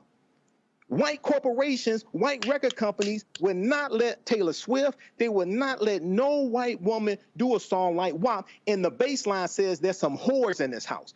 That's how they think of us. That's why they're able to do it. And if you don't believe me, all you got to do is look at the fact that there was an online petition that a bunch of white people put together to have Kylie Jenner, who's a billionaire and white, digitally removed from the video. The reason why was because they were trying to rescue her, because you only protect what you respect. You only protect what you respect. So you let those Negroes be the whores in the house.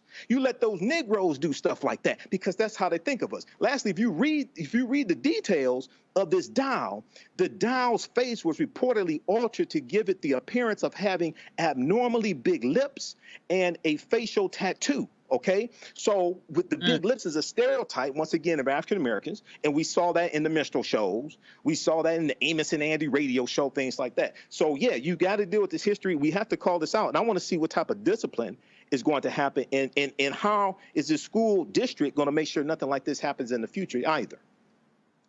You know, that's an excellent point, because, you know, the school district, Adrian, put out a nice little statement that I think they hope is going to keep them out of the damn courthouse with lawsuits, okay?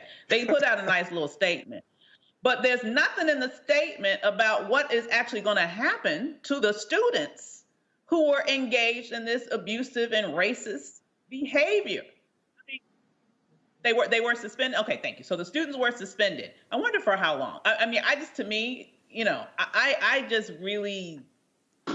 So unless it's an expulsion and it's on like somebody's collegiate record, so that they don't get into the dream school of their choice, it's pretty lax.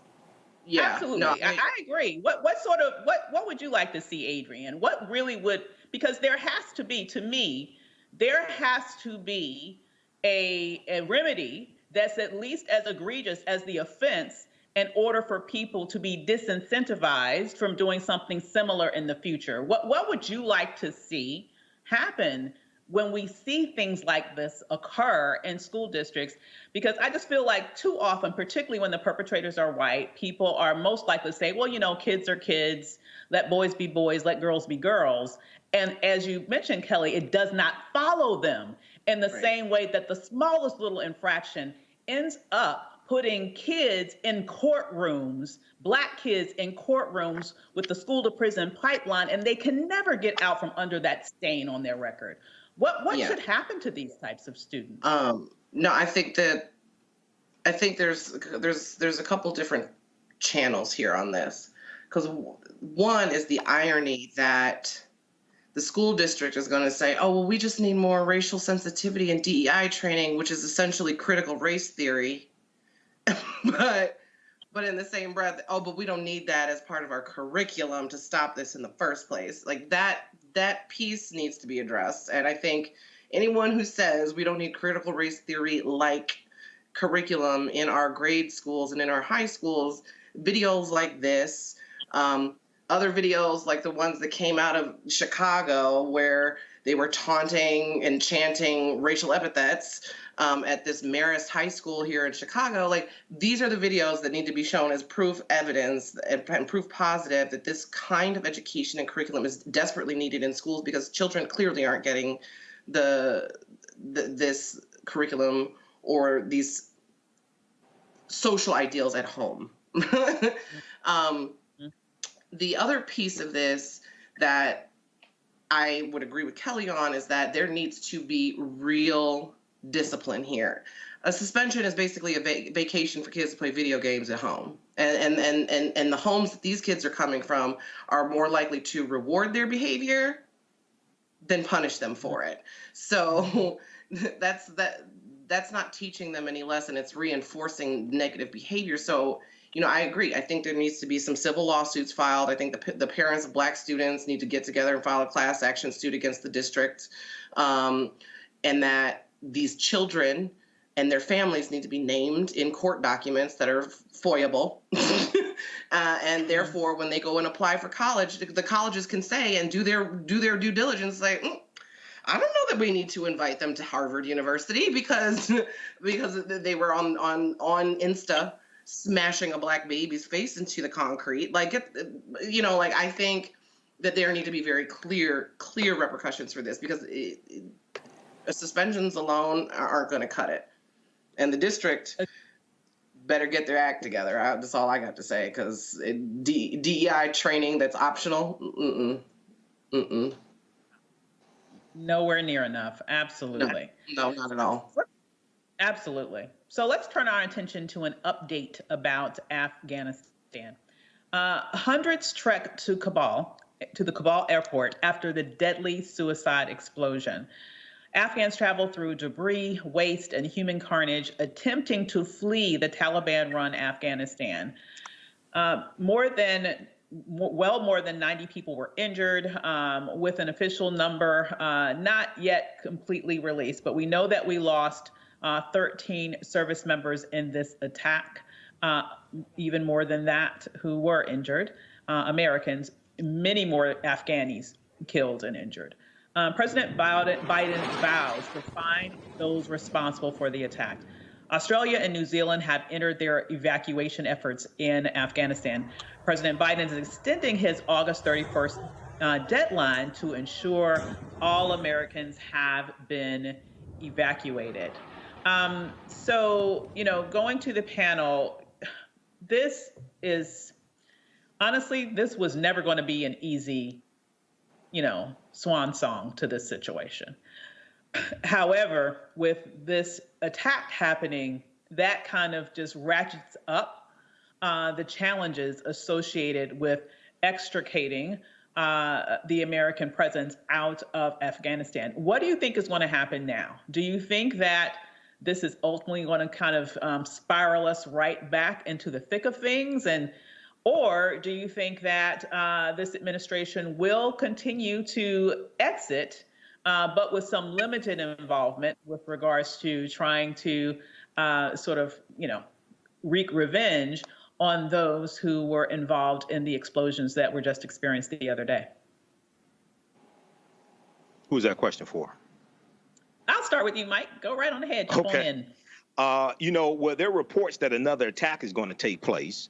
There's intelligence on that.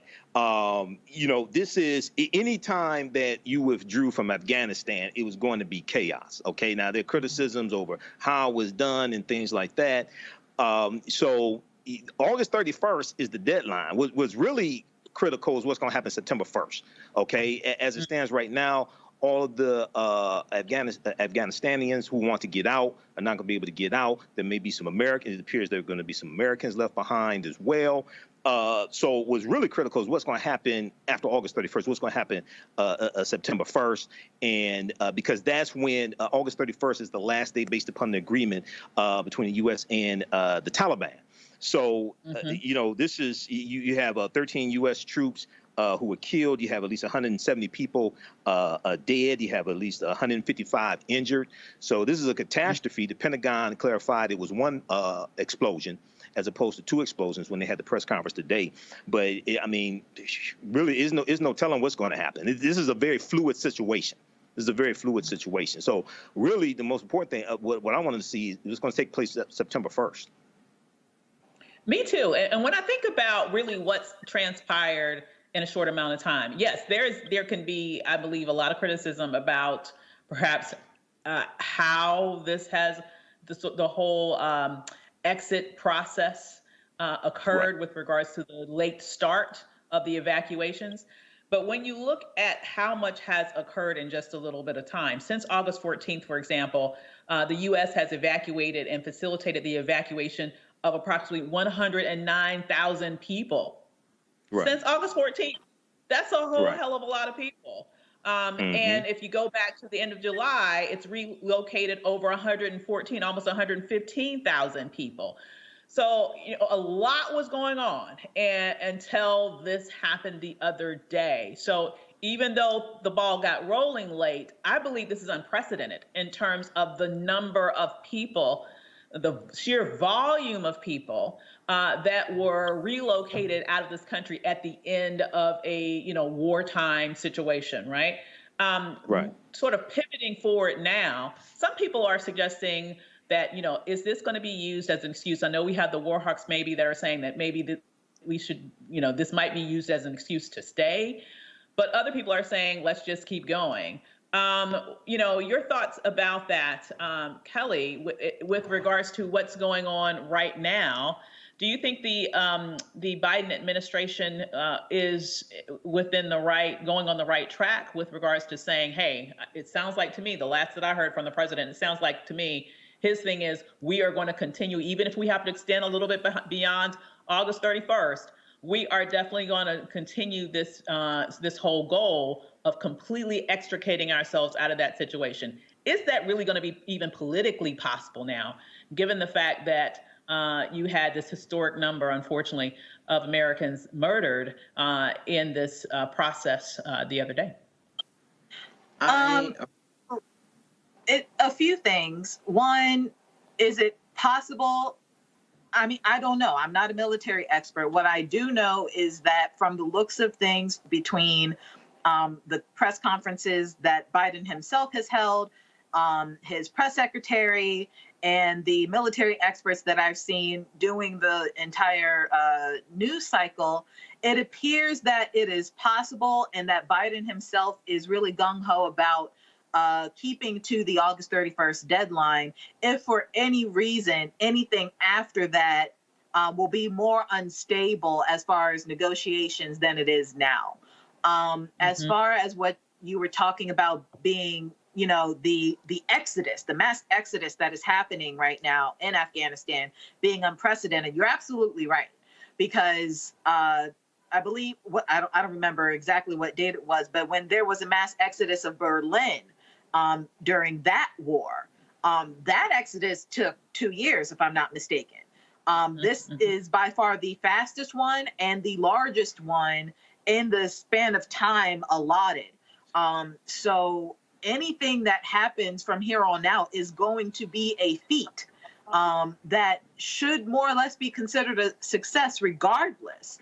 As far as us going back there to, avenge the fallen right now, I don't think it's going to look as formal as some people are thinking it's going to be, meaning I don't think we're going to send in troops in the way that we sent in troops 20 years ago.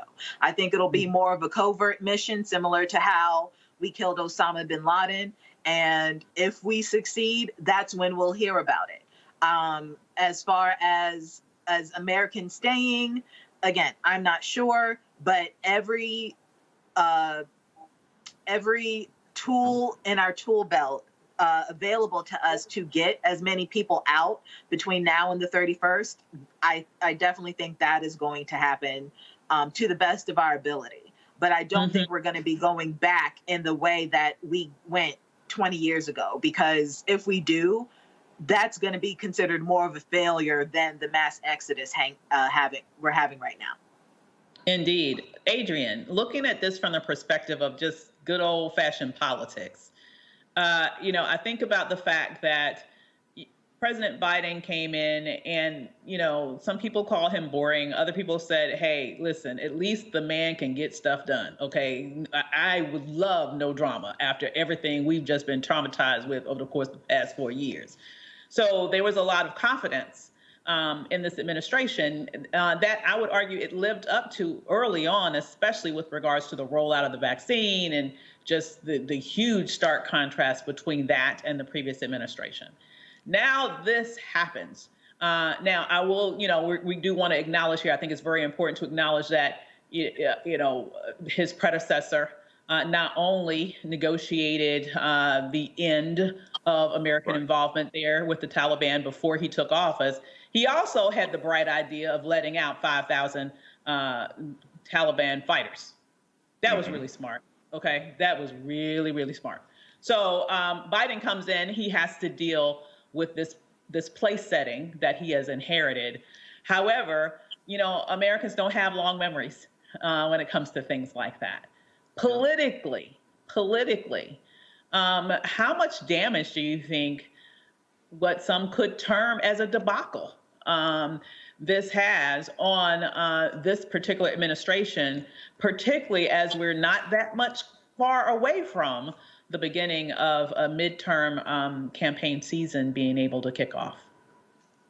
Well, I think that as long as we continue to focus in and beat the drum that this was Trump's negotiated plan, you can kind of mitigate some of that blowback that your uninformed American may take away from the talking boxes of Fox News. But ultimately, when we've seen this previously, when President Obama inherited a crashing economy, they're going to blame the person who's in the seat at the moment. And it's especially convenient because it's a member of the opposite party. What I will also share or convey here is a similar level of dread and worry about what's going to happen September 1st. The Taliban is not a good faith actor. No matter how much they want to say they've reformed, they've learned, they're changing, they're evolving, that's a lie. And that attack on the airport was absolutely them as a means to slow down the evacuation efforts, because what they now have on September 1st are a whole bunch of hostages. And what they will try to do and what they will do to get it to those hostages is terrifying to me. I've got friends who are here stateside helping efforts over there to get people to the planes. They're not taking the bribes anymore to let people pass checkpoints. Like, they know that the more hostages they have, the more negotiating power that they have. And, the position of the United States is not to negotiate with terrorists. And to Kelly's point, I do think that this is going to be something much more black ops or special ops versus above board rules of engagement sort of situation. But this is a very, very tenuous, terrifying situation for anyone who does not want to join the Taliban as an Afghani, or anyone who is an American citizen or another foreign national living there right now because of work. I very much have dread associated with what's getting ready to happen, because I do not see them in good faith coming back to the negotiating table to allow more people out of the country. Well, that is, I think that's an excellent point, that what happens on September 1, no one knows, but it doesn't, one would expect it not to be good. Okay. And so the issue is the clock is ticking.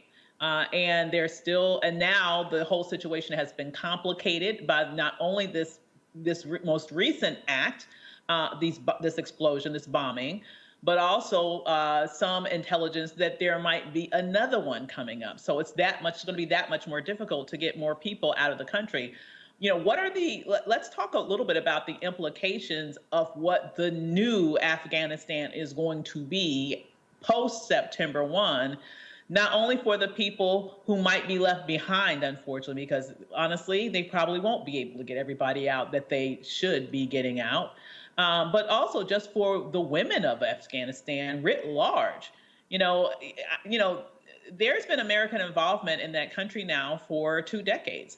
There are little girls that have grown into womanhood, never having really known the terror of what they're about to experience.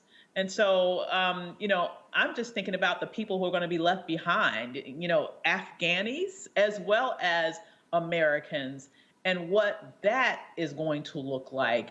Michael, when you think about the implications on those left behind, what's it going to be like under this more repressive, much more repressive rule, especially for the women of Afghanistan? It's probably going to be hell for them because when they talk to representatives of the Taliban in the media, in the few media interviews that are done, they say that they will respect something to the effect of they will respect the rights of women as it pertains to Sharia law. Well, that's not good.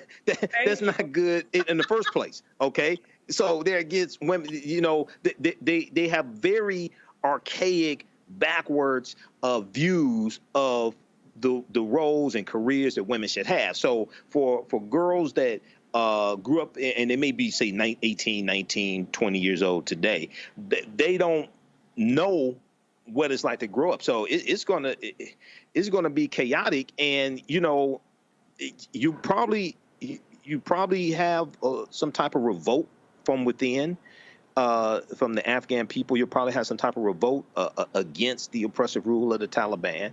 And the other thing, I'm trying to figure out is where are I know they get a lot of foreign aid, okay, and this is why the Taliban is not trying to play all their cards about how they're going to treat women, because of the foreign aid. But the other thing is like, okay, so where are the allies of the Afghans? Do they have allies? I mean, we're the allies of the Afghans as well. Iran is supposed to be where their allyships are. As the closest neighbor from a geopolitical standpoint, Iran has would have the most skin in the game and the most interest in stability there.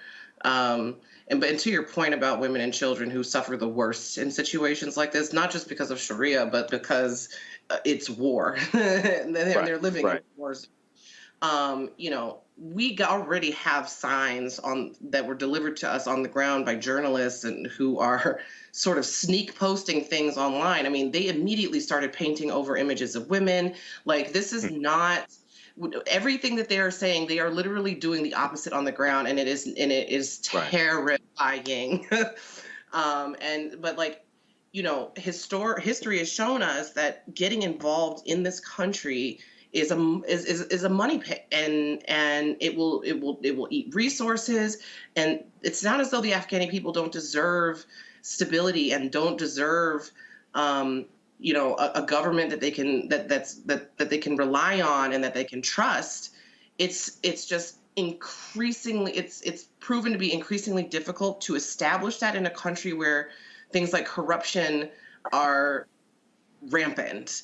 And why our efforts have been unsuccessful, even though my opinion is that the focus on nation building wasn't at the forefront here. The focus was building military might, and that's not enough. You can't build military might if you don't have the funds consistently going to your military to pay them for their services. So the nation building piece was missing from the front end and not well invested in enough. So now we're in the space where, it's easy to buy somebody off because they haven't been paid their wages in 9 months. So here we are. So I think our ultimate failure is the failure in nation building, in actual true nation building. And the people who are going to suffer the worst like as in any conflict, are going to be the women and the children of Afghanistan, and it's heartbreaking. And I just hope September 1st they come to the table as a good faith actor and say, okay, sure, you can have the rest of your people, but here's our demands. And what will then be the position of Australia, of the UK, of the United States of America, of the UN? I mean, like, and all of the UN nations, like that piece is going to be critical, and it worries me, y'all. I'm not gonna lie. It definitely is a lot to worry about. Shifting gears to, unfortunately, something else to worry about is Haiti. Right now, Haiti is reporting over 2,200 deaths and over 12,000 injuries from the natural disaster that it recently suffered. Haitian officials say 334 people are still missing after miraculously finding 8 people on Sunday. Panel, Kelly, starting with you, my heart breaks for Haiti. It absolutely breaks for Haiti. So much suffering in that country, on that island, an island that honestly, I feel such a great sense of love and respect for, given its role in history as it relates to African people all over the world, right? African descendant people. When I look at what's happening here, what really especially also breaks my heart is that I feel like there is so little that the rest of the world seems to be doing to make them whole. I see here that U.S. officials are sending them some $32 million to help to assist with relief in the country. But, given all the devastation that they've experienced, on top of not fully recovering from previous devastation, to me, it just sounds like a drop in the bucket, right? When you think about what's happening in Haiti, what should African Americans in particular do to find the right organizations to support, to make sure that we can help the people of Haiti right now, once again, in their hour of need? Because I know it's not just as simple as just making a donation anywhere. It's about finding the right places to give so that the money gets to the people who really need it. Sure. So what Black people can do in this country is similar to what you just said. Find organizations that actually, are more boots on the ground on a humanitarian effort level to help Haitians specifically. A large reason that we don't give the way that we gave to Afghanistan for 20 years is because of the history of Haiti. Haiti, as we know, is really the only country that effectively, took slavery out of its country. And I think I said this on the show previously, it is going to be very difficult for the United States, dare I say impossible, to remotely understand the plight of Haitians and the needs of Haitians when we are historically systemically racist. Like Haitians did everything in their power to not only dismantle white supremacy, but to uproot it and uplift their own people. We have not done that as Americans. For a multitude of reasons. The primary one being we just did not have the resources or the setup that Haiti did in order to get that done. But nevertheless, what Black Americans can do specifically, like the original question stated, find the organizations that are already on the ground. If you know Haitians in this country, see if they know people specifically where you can donate and the like. Dare I say, if you can afford it, make a flight down there and see how you can help. There are people who do that all the time. But as far as a national effort to help Haiti, I mean, yes, it's a drop in the bucket, but it's better than nothing. But also, I'm frankly surprised that the United States helps at all because of the history that we have with Haiti. And I think there's a level of resentment there from of a government perspective regarding Americans and Haitians, and that's, if not the only country that I can think of in this hemisphere that is not rooted in white supremacy. And we can't relate to that. So it's hard to help someone whom you cannot relate to. Agreed. Michael, from a historical standpoint, as was stated here, Haiti historically fought for their freedom over and over and over again, and kept winning over and over and over again. And it seems as if centuries later, they're still being punished. Even when they're down, they're being kicked by not being supported properly to be able to recover. Any sort of a bit of like a quick little mini history lesson you can give our viewers around why Haiti has such a tremendous history that we should all be proud of. Right. Well, they were first colonized by the Spanish under it was Christopher Columbus right around 1492. That's going to conquer the island of Hispaniola, and then it's going to be they're going to be taken over by the French. So they had two European colonizers, and we know you had the Haitian Revolution that starts in 1791, but it's going to be a big wealth producer for the French, and you have sugarcane plantations there, which were very brutal. And you have the Haitian Revolution of 1791 to 1803, and they declare their independence January 1st, 1804. You have a occupation by the U.S. Right around 1914, 1915 as well. But it wasn't until, if you go back to the Civil War, it wasn't until about 1862 that the U.S. recognized Haiti as an independent republic. Because this is during the U.S. Civil War, and you still had slavery in this country. And the U.S. did not want to recognize Haiti as an independent republic because the Africans overthrew their oppressors. They overthrew their colonizers in Haiti. And the U.S. didn't want to give African people here any ideas. Okay, and then also it should be noted that it's believed that Nat Turner's mother was from Haiti, because Nat Turner's mother comes to the U.S. in the 1790s. Her slave owner flees Haiti during the Haitian Revolution and comes to the U.S., as many slave owners did. They fled, and the U.S. was an ally to the French. It was the French, the British, and the U.S. They were allies against the Haitians during the Haitian Revolution also. So Haiti is still being punished to this day. And we have to understand that, a lot of those brothers and sisters in Haiti, they come from West Africa. They come from, the Ashanti. They come from the Akan. They come from the same places many of our people here in this country come from. We are related. We are one African people, regardless of where we are in this country. So Phi Beta Sigma Fraternity Incorporated, they are providing aid. They're taking up donations, my fraternity. So, you have different groups like that that are doing it. I would check with the NAACP, National Urban League, et cetera. But lastly, I would also check with the Congressional Black Caucus. If you have a member of the Congressional Black Caucus that's your representative or senator, I would check with their offices as well.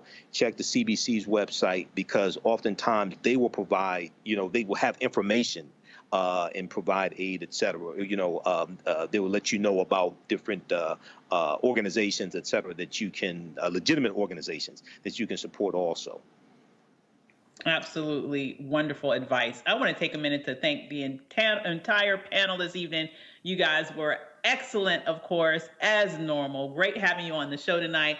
And thank everyone for watching us and joining us tonight on Roland Martin Unfiltered. If you'd like to support the show, please do continue to do that so that we can bring you those stories, that perspective, that views. So do not forget to donate to Roland Martin Unfiltered right now. You can go right to Cash App at Roland RM Unfiltered, to PayPal, to Venmo, to Zelle. All of those different places to donate to Roland Martin Unfiltered. This is an independent Black show, and we want to make sure that we make sure that it stays on the air. Once again, my name is Dr. Avis Jones-DeWeaver, and it's my pleasure to sit in today for Roland Martin. I hope you have a wonderful weekend. And don't forget, holla at your girl. Have a great weekend. See you next time. Bye.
News.